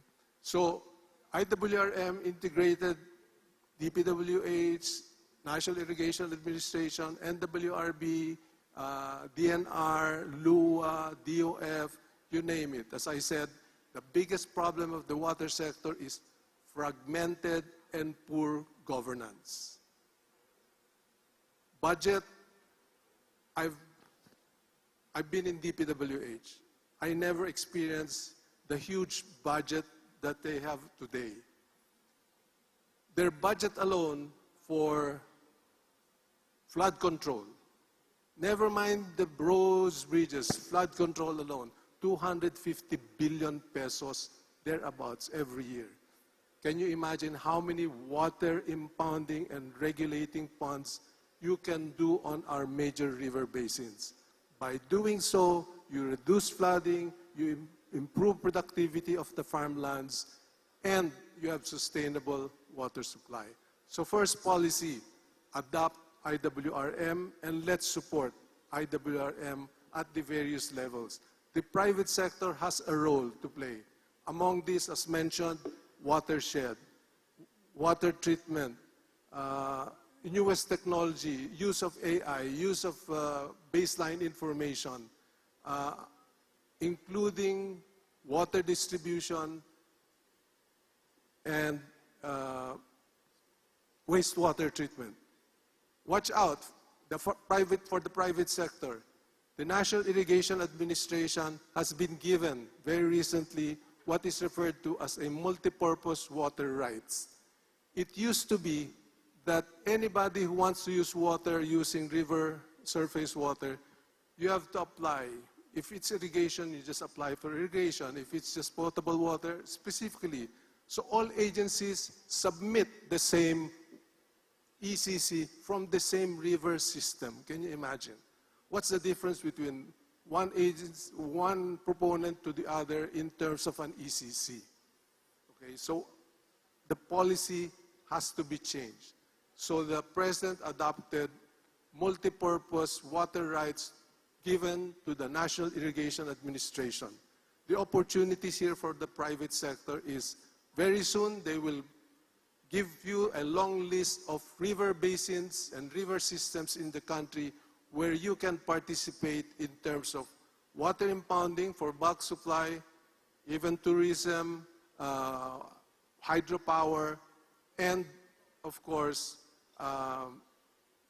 other uses. You only go to one agency. So that reduces many of the red tape and many of the delays that are causing many of the infrastructure projects. So I'll stop there, but there are a lot of opportunities, both private sector as well as the donor agencies. Thank you, Sec.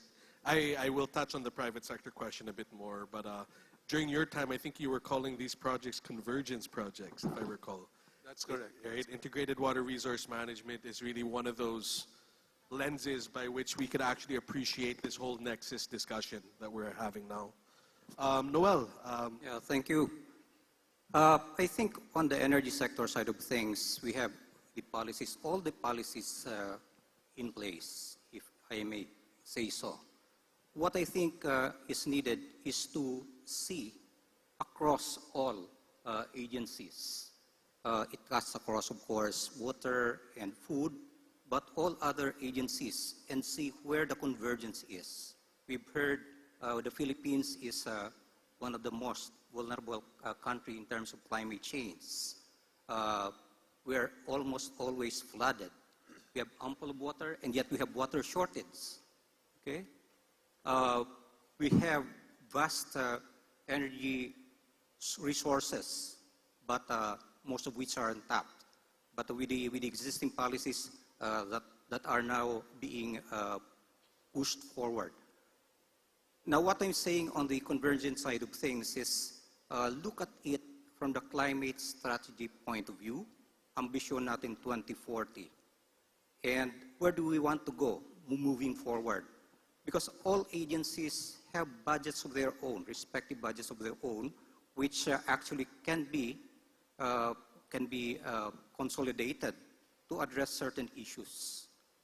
We have climate tagging, for example, in the DPWH. But in most cases, in my particular place especially, we see oftentimes the diggings of the roads, which are yet well paved, but because of the need to do water control, flood water control, they dig the roads and leave it up to the next cycle of budgeting. That's a personal experience that I have in my LGU. So again, let's try to see where the convergence is in support of these themes and consolidate all the possible, the good policies that will push forward our agenda in these three areas, energy, food, and water. Thank you. Great, thank you. So I hear a little bit about having the right policies, but implementation issues largely drawn from a lack of convergence, integration. So I'm seeing this whole fragmentation issue kind of between water and energy is emerging. Gilbert? Okay, I'll give my comments on that basis of the implementation. And I think Pavit cited a very important thing here. He talked about project financing, developing projects, and mobilizing private capital. I'm all for that. When I was at NEDA, I was in charge of the infamous or the famous NEDA ICC technical board. So I know what's, and that was 20 years ago. When I left NEDA, we were talking about integrated water resource management, the need for it 20 years ago. Today, we're still talking about integrated water resource management. And I say that because, I mean, you're right, but problem we saw, and I left NEDA, I wrote a small book for PIDS. That book is an attempt to critique the government's BOT, PPP approach. And one small thing that I wrote in that book is, we have problem at very basic level, project at entry. In simple terms, I'm sorry to say this, some government agencies do not know how to prepare a bankable project. Now, what did I say this? Well, we're talking about food security, water, and energy security, all of this, the nexus. But this will require very high quality human agency.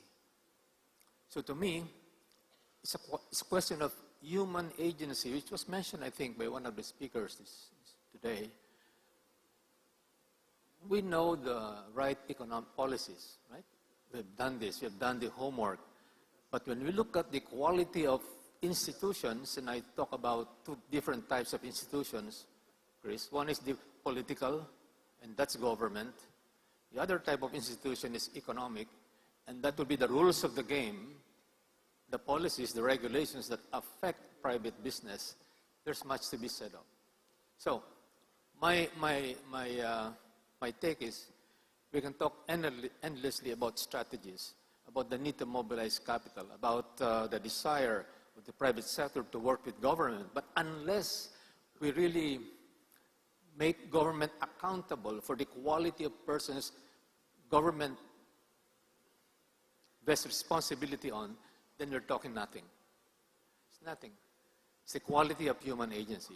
So, coming back to food security, and I'm happy to to inform the body that our project has done a number of studies, the results of which are we are collecting into a book. This is the post-pandemic policy on food security. And what's the message of that book? First, we need a systems approach. Secretary Yulo Gonzaga said, let's use a systems lens. It's consistent, systems approach to the problem, because food security, water, energy, these are complex issues, intertwined, so you need a mind we look at it from the systemic point of view. Economists are want to say it's a general equilibrium problem. You cannot do partial analysis. You need general equilibrium model. So, effective institutional structure underpinned by accountability. Accountability. We have to make government agencies accountable for the budget. Sir, magkano yung sabi nyo? 250 billion plus. That's for flood control. How much is the confidential funds? Sorry. my God, we have to make government bureaucrats accountable because these are monies surrendered by people like you and me. And what do we hear at the end of the day? What we hear is that we are food insecure. We are 67th ranked out of 113 countries. And in Southeast Asia, except for Laos and Cambodia, we are at the bottom heap. So, Chris, it's about human agency, accountability, and I'll end there. I don't want Gilbert, I might incriminate myself. I was going to ask you for the agencies to be helped in preparing project pipelines. Can they not use ChatGPT? Generative AI. Yeah, maybe. Pwede, no? But you have to watch out what the ChatGPT is what studies it's referring to. They should look at the experience of Secretary Babe Singson. No, but seriously speaking, if I may add, unfortunately, today, the country's main source of potable water outside of Metro Manila is deep well. That's not sustainable by no means. Look at Pampanga, look at Cebu. The water there is contaminated. Arsenic in Pampanga, salinity in Cebu City. These are major urban centers. They don't even have a reliable, sustainable bulk water supply. And yet, when the rains come, they have all the floods. And yet, we have all the budget for flood control. They're all using that for dredging. That's not going to work. Chris, let me add, no? Say, para sinasabi, it's a problem of management. And there was mention about the irrigation. And there's people talk about lack of water. But the National Irrigation Service produces 16 billion cubic meters of water to irrigate 1.9 million hectares.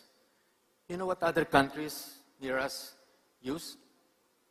52 billion cubic meters of water for the same area, same type of crop for 2 cropping seasons, which implies that you're wasting 25% of water produced in the NIS. And yet we talk about water shortage. Which brings me accountability, management, human quality. Hire more of the likes of Secretary Singson. Amen. Amen. All right. Yes, let's clap for that. Let's clap for that. I'm starting to see questions coming in. I'm going to ask one really quick question that you can answer also hopefully really quickly because we do have such a wide audience, all from the private sector largely. We talked about the government's role. We talked about human agency in that government. Let's talk a little bit about the opportunity of the private sector in helping resolve your various security areas, right? On the one hand, of course, we've been talking about PPP, so maybe a quick idea on that. But there's a second one for corporates that maybe aren't into infrastructure. The whole riding the ESG wave. Is there an opportunity there as well in relation to your security area? So very quick. Yeah, very quickly, I think there's a lot of opportunities. I mentioned National Irrigation Administration will open up and tell us exactly the volume of water that the river systems in the country can hold.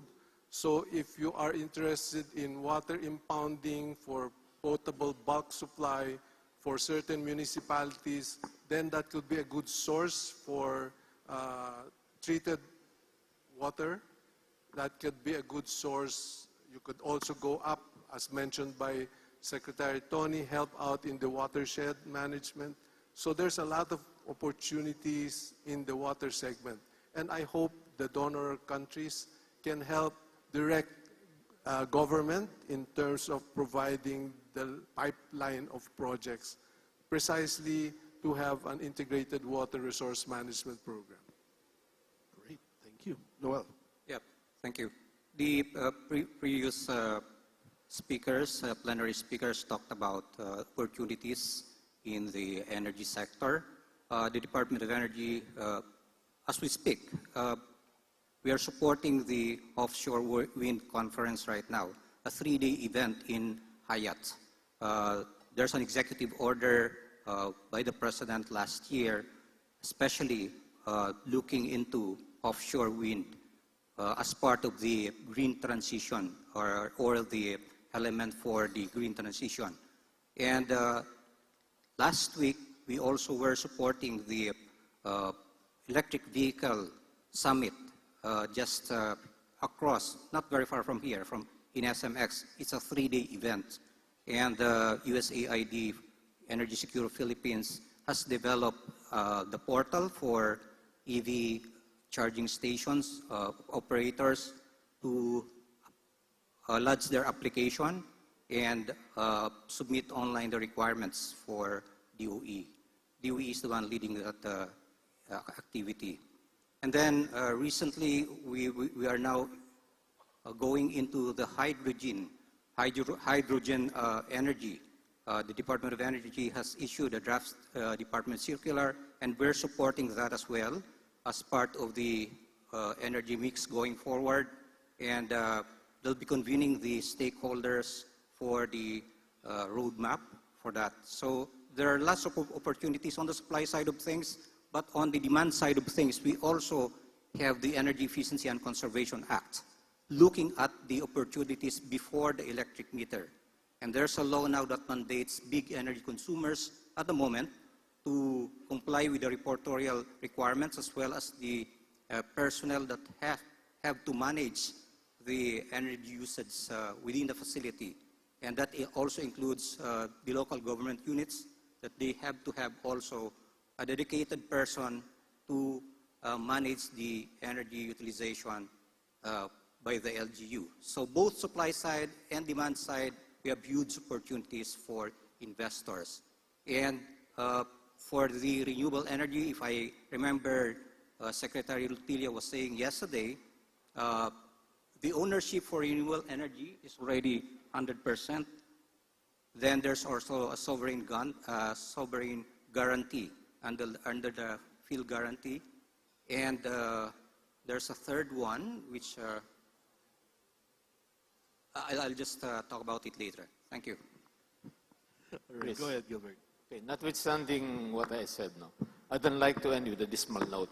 I'd like to believe that we are looking at a new horizon because based on the presentations today, a number of laws, rules of the game required to make business profitable have been passed. And we just tickled a few, Foreign Investments Act, the amendment, and we also talk about Retail Trade Liberalization Act. IRRs are ready. And also, our project Respond has supported DTI in its advocacy for the electric vehicle industry and also for the creative industry. So 2 laws were passed related to these areas, and our project Respond, UPAP Respond, was instrumental also in helping advocate for this project. So what we're seeing is I think, a sense of awareness that we have to improve the rules of the game, and steps are being undertaken to improve the human quality in government. And that's accentuated by what Secretary Yulo Loizaga just told us about what's happening in the DNR. Thank you. Wonderful. Thank you so much, Gilbert. We were supposed to have enough time for one more question, but I'm told that we're going to have to cut the session already. So without further ado, please join me in thanking our panel. I think we need more time. We can have another Arangkada round just on this topic, but thank you so much. Thank you, sir. Thank you. We invite Kimmy Siudiwar to again present the plaques of appreciation for our panelists and moderator.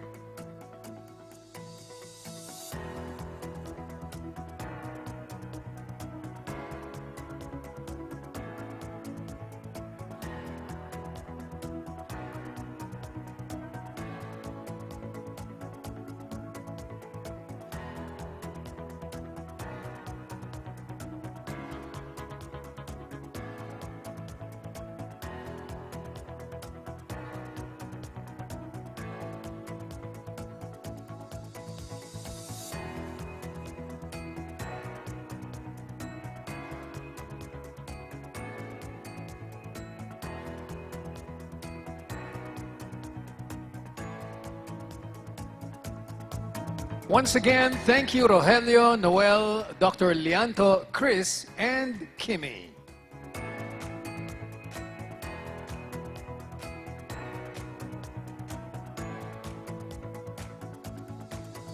Ladies and gentlemen, it is now our privilege to present the prestigious Arangkada Lifetime Achievement Award.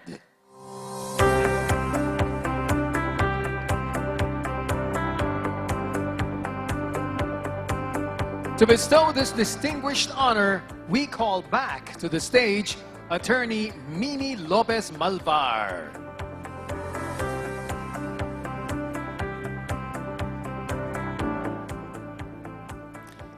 Ladies and gentlemen, distinguished guests, good afternoon. That was a truly comprehensive discussion on advancing water, energy, and food security. Very relevant topic amidst the threat of climate change. We would once again like to thank our guest speaker, Mr. Pavit Ramachandran, moderator Chris Ilagan, panelists, former Secretary Babe Singson, Mr. Noel Verdote, and Dr. Gilbert Lianto for their insights on the topic. Once again, my name is Mimi Lopez from PAMURI, short for Philippine Association of Regional Headquarters, Inc.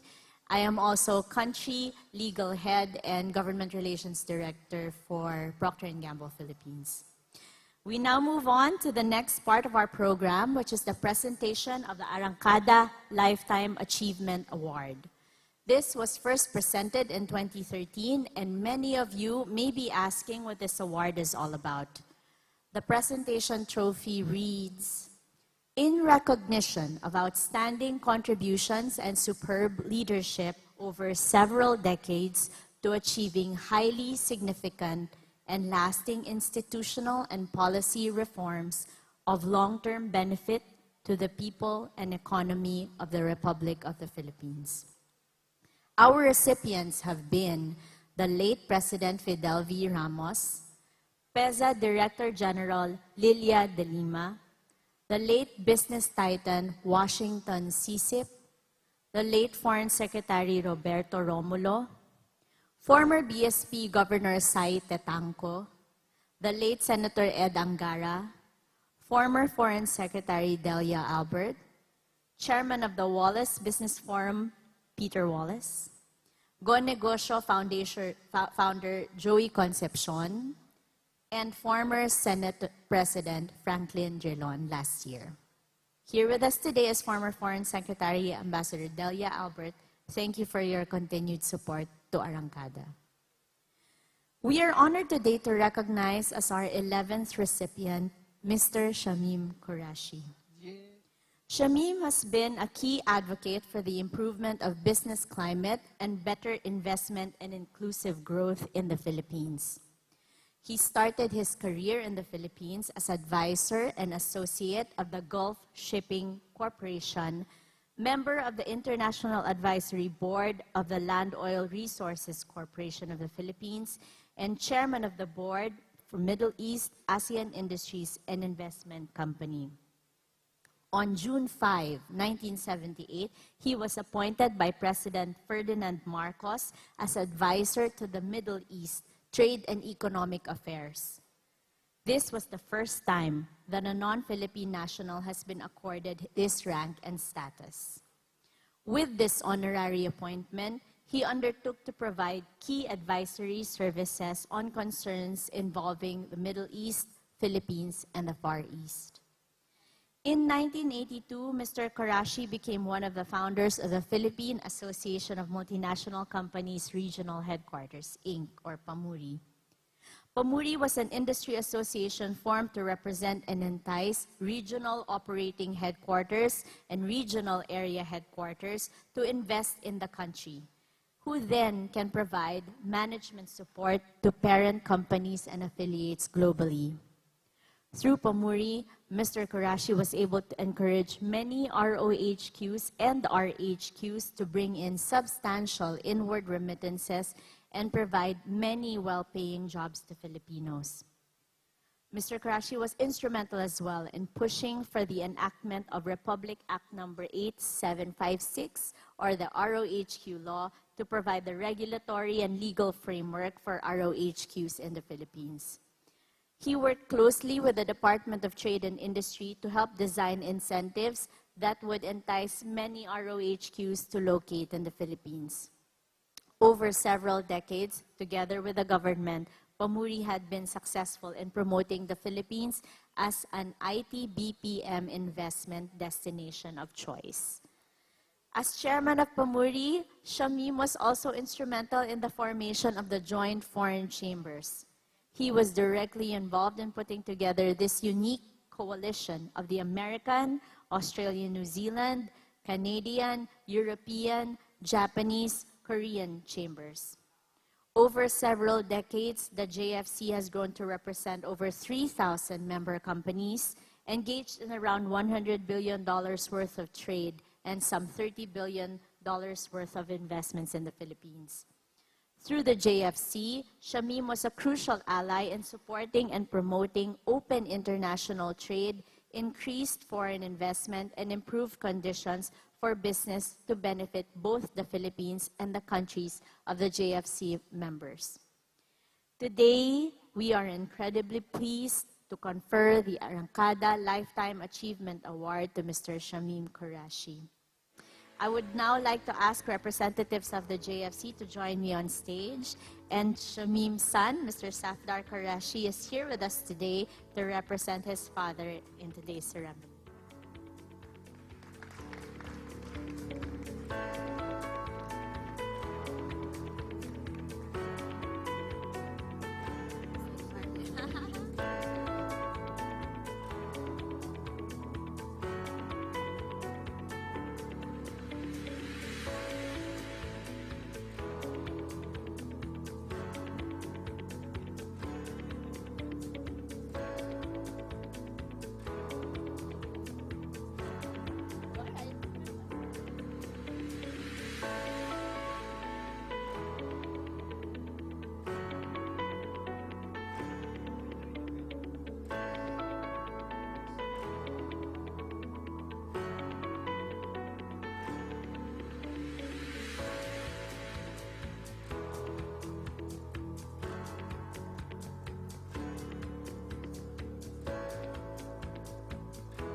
Thank you and congratulations to PAMURI founder and former chairman Shamim Karashi. Now let's hear from Safdar Karashi on stage. Good afternoon, everybody. Thank you very much for this wonderful award. As you can see, unfortunately, Mr. Qureshi is not here today, so you'll have to settle for version 2.0, which is myself, for this afternoon, but I'll try to live up to his high standards as best that I possibly can. he asked that I read his speech for him, and I'm more than happy to do that. And thank you, of course, to the JFC for this wonderful recognition. So, since my father is not able to be here today, he asked me to make these remarks on his behalf. Thank you to all the JFC members and our friends in the other chambers. I'm very grateful to the Joint Foreign Chambers for this recognition and consider you all, over the years, to be a part of my extended family. We are very pleased to support the sustainability agenda of the Philippine government, and especially pleased that this is the main theme of the Arangkada platform for this year. Since the 1970s, when I first arrived in the Philippines, I have been fortunate enough to have been in a position to help improve the economic relations between the Philippines and the Middle East and other countries through my professional endeavors. These efforts culminated in my appointment by President Ferdinand E. Marcos as advisor to the Middle East for Trade and Economic Affairs. The open support provided by President Marcos and his dynamic vision enabled us to work with global government and business sectors interested in learning more about what the Philippines has to offer in the mid and late 70s. The support of the President, government agencies at that time, including the BOI, the Immigration Department, Finance Department, and the SEC, all contributed to create the necessary environment for more interest and investments to be attracted to the Philippines. We were successful in bringing members of the global business community, members of the UAE royal family, and for the first time, members of the Kingdom of Saudi Arabia's royal family to visit and explore opportunities in this wonderful country. We also encouraged delegations from OPEC to visit the Philippines during that time, including a visit by the OPEC president at that time.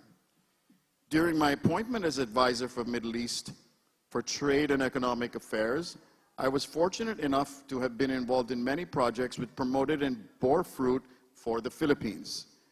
This included one of the first Filipino companies which was able to successfully secure a contract and run and manage the port of Jeddah in Saudi Arabia, contributing to the growth of the manpower industry on the whole as a result. Promoting the export of Philippine-made construction materials to the Middle East countries and also significant exports of cement to the Gulf was another priority item on my agenda to help the Philippines prosper and grow in the mid and late 70s. These were nascent industries at the time, but we worked tirelessly to promote the manpower industry, the export of cement and construction materials, which I felt the Philippines could do a very good job in going forward. After my entry to the Philippines, where I was involved in the first proposals for engagement to the country, we were approached by the Saudi Arabian government to inquire on the fact that Filipinos were trying to secure a contract to run and manage the port of Jeddah in Saudi Arabia, the first of its kind in the region. This was a very highly ambitious project, but I felt that it was possible that a Filipino company with the skills and capabilities of the Filipino people was capable of such an endeavor. We were specifically requested to confirm this undertaking by the Saudi Arabian government. In my opinion, companies from the Philippines were able to undertake this task or were qualified and capable to do so. The company used to launch the project was originally arranged with a Philippine company jointly with a Singaporean company called Singapore Ports Authority. This was composed of Singapore management and Philippine support staff, and the company was called Philzin Ports. The Philippines was trying to provide Singapore the manpower to run and manage ports at that time. The Philippines was tasked to provide management assistance and to provide basic manpower to undertake the project to assure government approvals in the very strict region of the Middle East. The project was thereafter presented by us to the Saudi government and eventually was approved and accepted, with the assurance that the project would be adequately staffed and professionally run by internationally qualified managers. Based on these, the Saudi government agreed to award the contract to Phils Imports Corporation, composed of highly trained and capable staff. As a result of our concerted efforts to push Filipino manpower in the Middle East, the Philippines successfully managed to secure one of the first landmark contracts in Saudi Arabia for manpower deployment and port management in the late 70s. This arguably laid to an early foundation in part for what is the current deployment of millions of Filipinos abroad worldwide today, especially in the Middle East, a massive source of revenue for the country and job opportunities for Filipinos worldwide. I am very proud to have been part of this in the early stage where the manpower industry was not a large or recognized industry worldwide, but this breakthrough in Saudi Arabia, I believe, was very positive for the Philippine people. We also worked very hard to promote exports and managed to provide a stable environment for the Philippines to export large quantities of local quality cement to the Middle East, which continued for a period of over 10 years and made the Philippines a player in the thriving construction industry in the Middle East, earning badly needed foreign exchange and creating jobs in the cement industry for the Philippines, which was depressed at the time. We also worked with the Philippine and Gulf governments to explore and secure banking licenses for Middle East banks to facilitate investments in the Philippines, both through traditional and Islamic banking. I would like to comment on two projects which are a part of my life. One is the importation of drinking water to the arid region of the Middle East via converted oil tankers into water tankers. And the other is the Saigon Floating Hotel, which is the first five-star hotel to be established in Vietnam, credited by the worldwide press and Vietnam government with the opening up of the Vietnam economy. On the water project, it was my mission to supply water to find suitable sources of water in ASEAN and to develop clean transportation which was sustainable to the Middle East markets. We identified water sources in Malaysia and we received by and discussed the project with then Finance Minister Datu Anwar Ibrahim. Datu Anwar recommended we export water from Lake Kinyar in Terengganu State to the Middle East. Detailed meetings were also held with Prime Minister Mahathir. And at the time, we were fortunate enough to obtain the keen interest of the Qatari royal family, and the project was valued by them at $450 million. The brother-in-law of the then Qatar Crown Prince and uncle of the current ruler was chosen as our partner in the project. We then negotiated with various shipping groups and finally partnered with Maersk Shipping Group for ships to be provided for drinkable water through converted oil tankers into tankers built purposely for the transport of clean drinking water. Because of my affinity to the Philippines, we chose a site in the Philippine port of Polyok to convert the ships from oil tankers to water tankers and secured the government's joint interest through my close friend and supporter, President Fidel Ramos. On the Saigon Floating Hotel, in the early 80s, I was advised that some members of the People's Committee of the Ho Chi Minh government were visiting the Philippines. Now you have to remember that this was the embargo time. Although somewhat secretly, the meetings were held in the Philippines and I was requested to meet with them. I hesitated because of the lack of interest in Vietnam and the crippling effect of the embargo. The need was clear to me.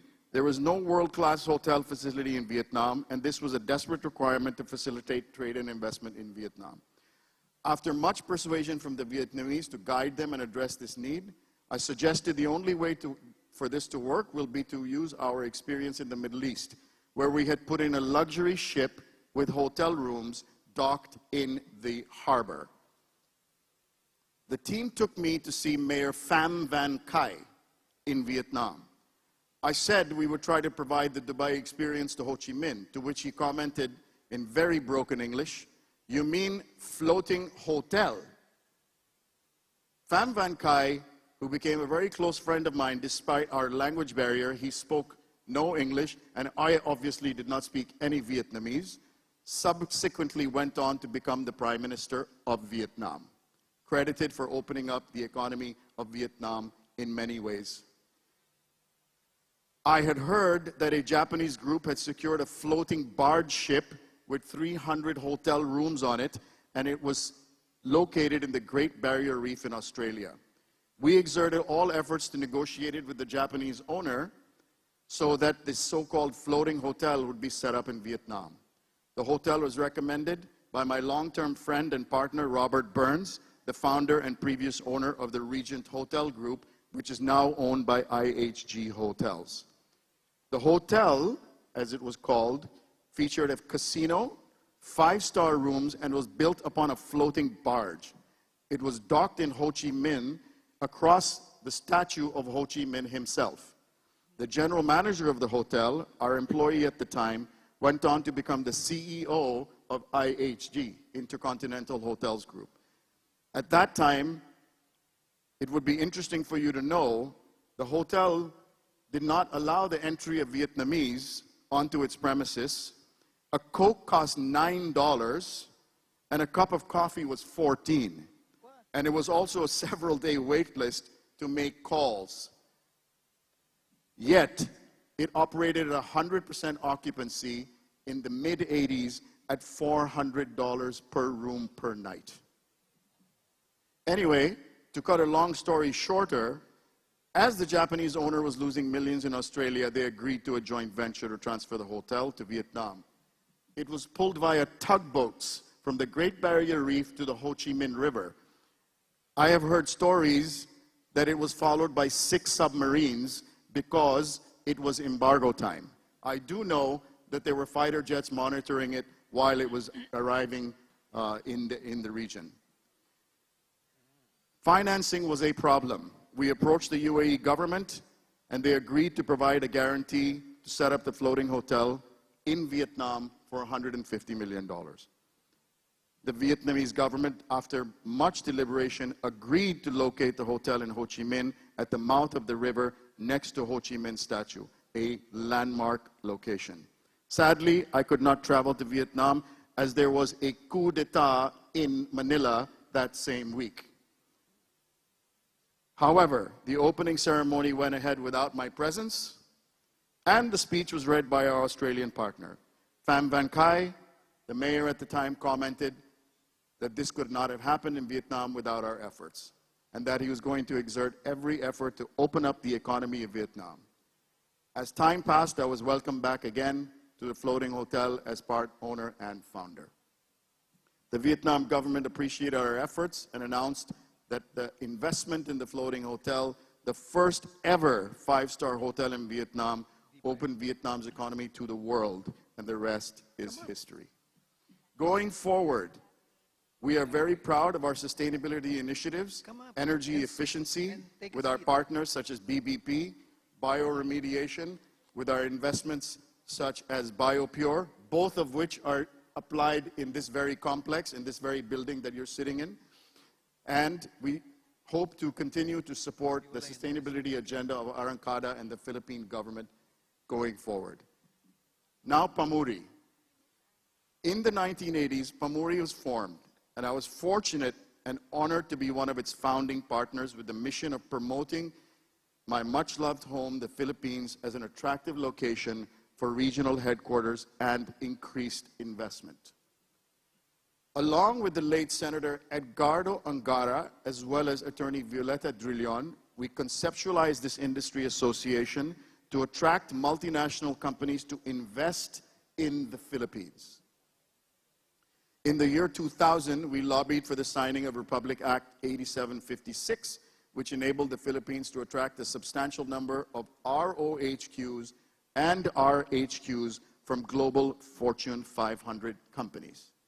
This was possible because of the sustained efforts of the government and our energetic chamber to attract multinational companies to relocate in the Philippines. We had competition from Singapore and from Malaysia, but we feel that we have done a very strong job to support the Philippines in this mission. I have been fortunate to work closely with every administration since the 70s to promote the Philippines, and great colleagues who have supported the initiatives to create more jobs and opportunities for Filipinos here and abroad. I am blessed to have been able to work tirelessly to help increase investments in the Philippines and ASEAN in various capacities, both professionally and personally over the years. I truly appreciate this recognition, and I'm proud to be joining the ranks of the late President Ramos, Washington CSIP, Senator Angara, Senator Franklin Drilon, among other distinguished personalities. As long as the Philippines continues to protect its image with investors and partners in the global community as a hospitable climate for foreign investment, it should be able to surmount any challenges that come now or in the future. I'm hoping that this continues in an upward trajectory. I feel that I have left a reasonable legacy for my colleagues to carry forward for the benefit of this country. Thank you to my friends and family for this honor today. The JFC and Arangkada are in good hands. May God bless you all. May I ask my brother and mother to join me on stage to say thank you for this award on behalf of my dad. Thank you to the Joint Foreign Chambers for this honor, and more power to Arangkada. Thank you, Safdar, for accepting the Arangkada Lifetime Achievement Award on behalf of your father, Pamuri founder and former chairman, Shamim Qurashi.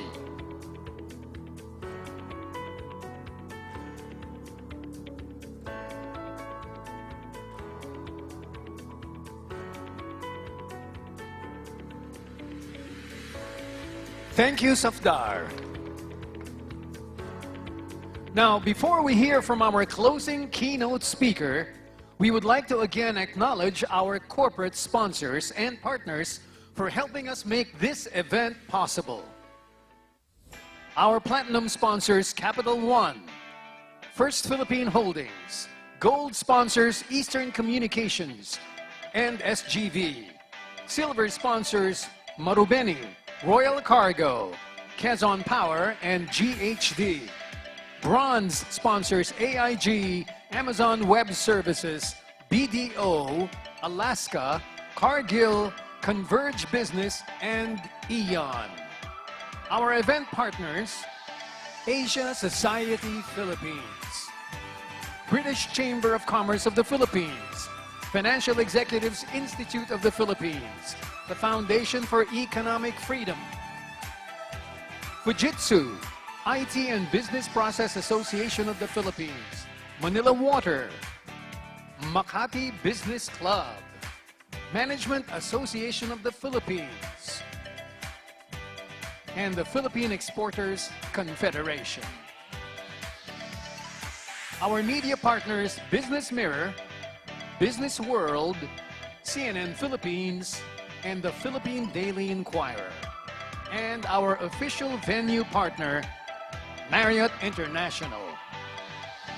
The 12th Arangkada Philippines Forum is co-organized by the 7 members of the Joint Foreign Chambers of the Philippines, namely the American Chamber of Commerce, Australian-New Zealand Chamber of Commerce, Canadian Chamber of Commerce, the European Chamber of Commerce, Japanese Chamber of Commerce and Industry, Korean Chamber of Commerce, and the Philippine Association of Multinational Companies Headquarters Incorporated.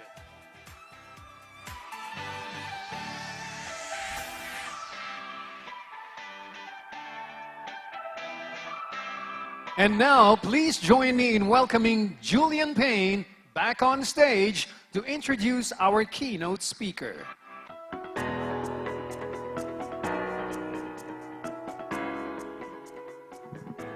Ladies and gentlemen, good evening again. It's an honor for me to introduce Secretary Robert Borge, Vice Chairperson and Executive Director of the Climate Change Commission. He will be giving a video recording of his presentation. I think none of us can doubt anymore that climate change is a reality, and it's already affecting us. None of us are immune from it. None of us can escape its impact on our lives. As a light note, I live on the 33rd top floor of a condo, and I thought I was totally immune to flooding. But the intensity of rains has increased, and my roof leaked, so actually I got a flood in my apartment. This is a minor impact of climate change.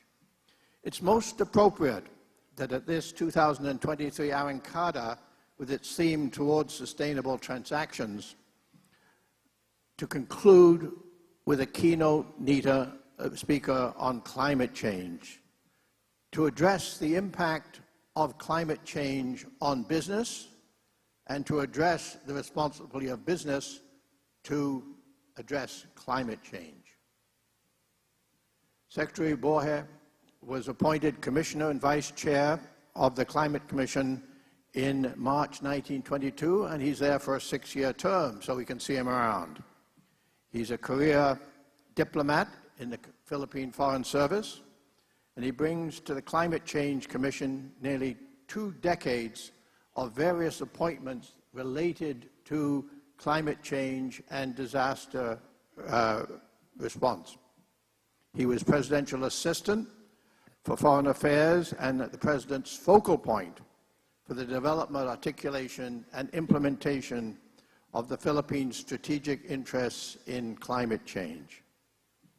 He has degrees in communications, and that's really essential in this business because we really need to communicate the issue of climate change, from the University of Immaculate Conception.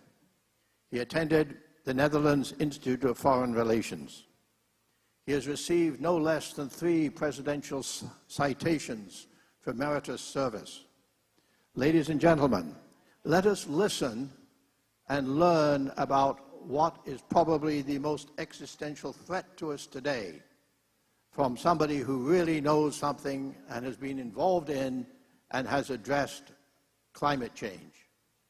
Please listen with me and watch with me his video address. Thank you so much.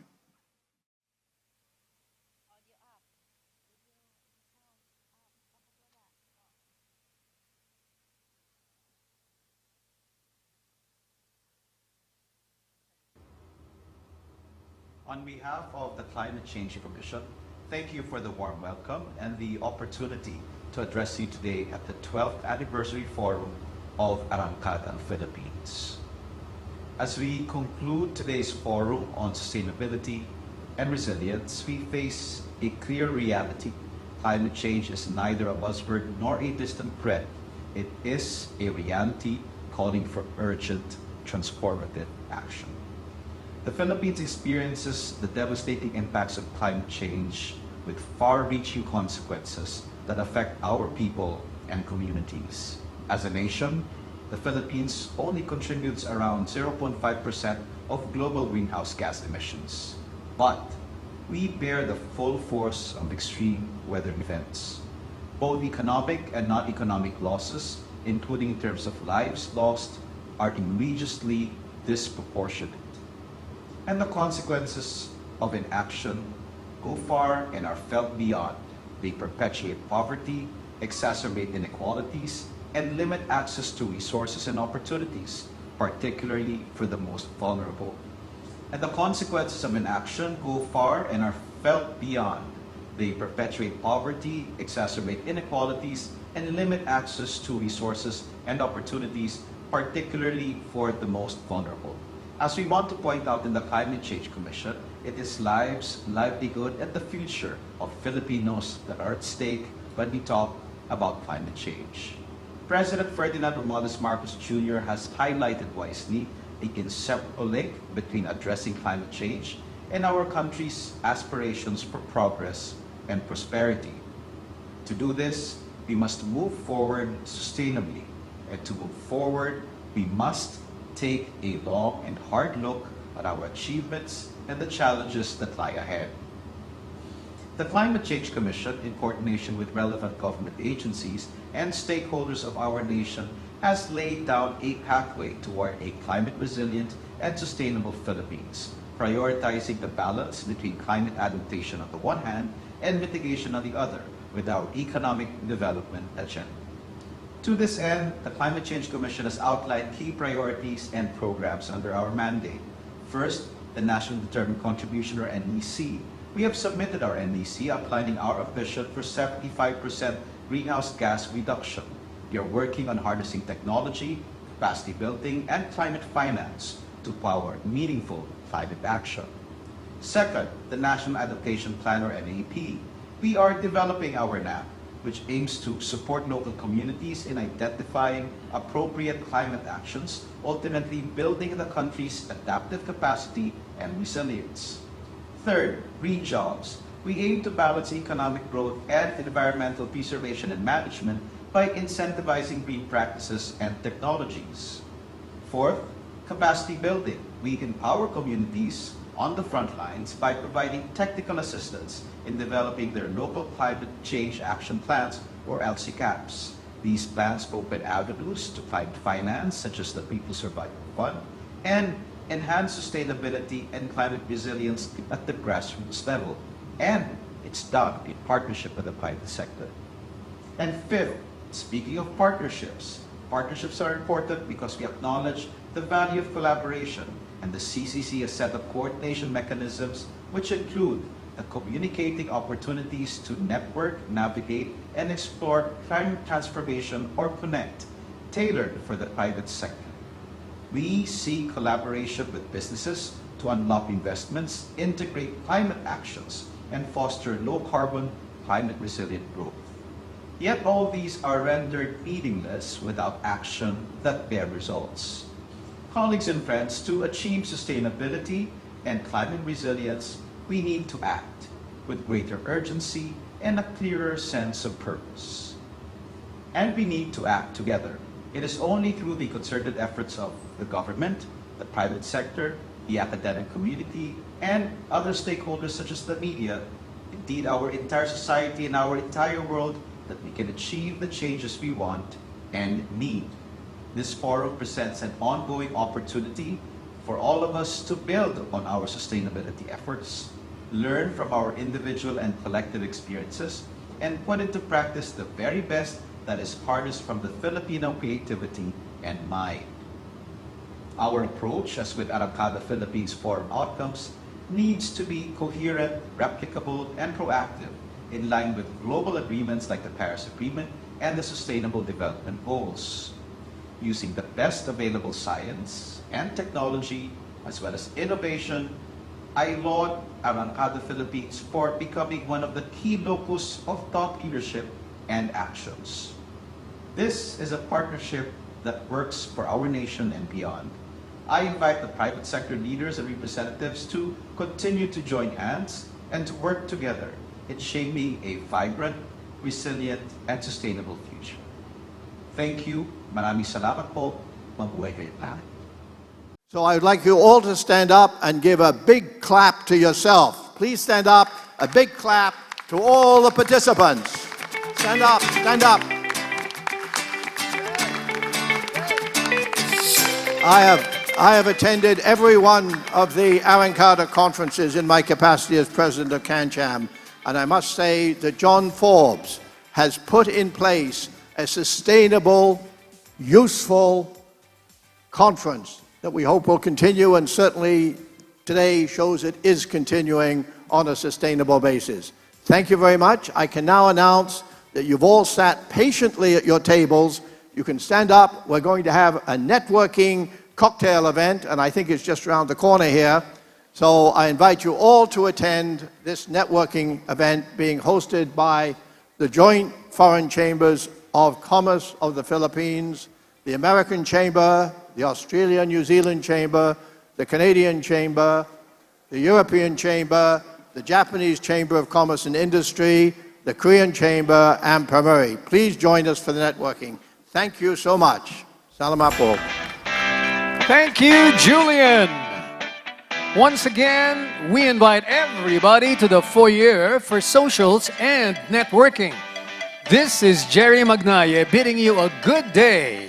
And until the next one, join us as we continue to Arangkada.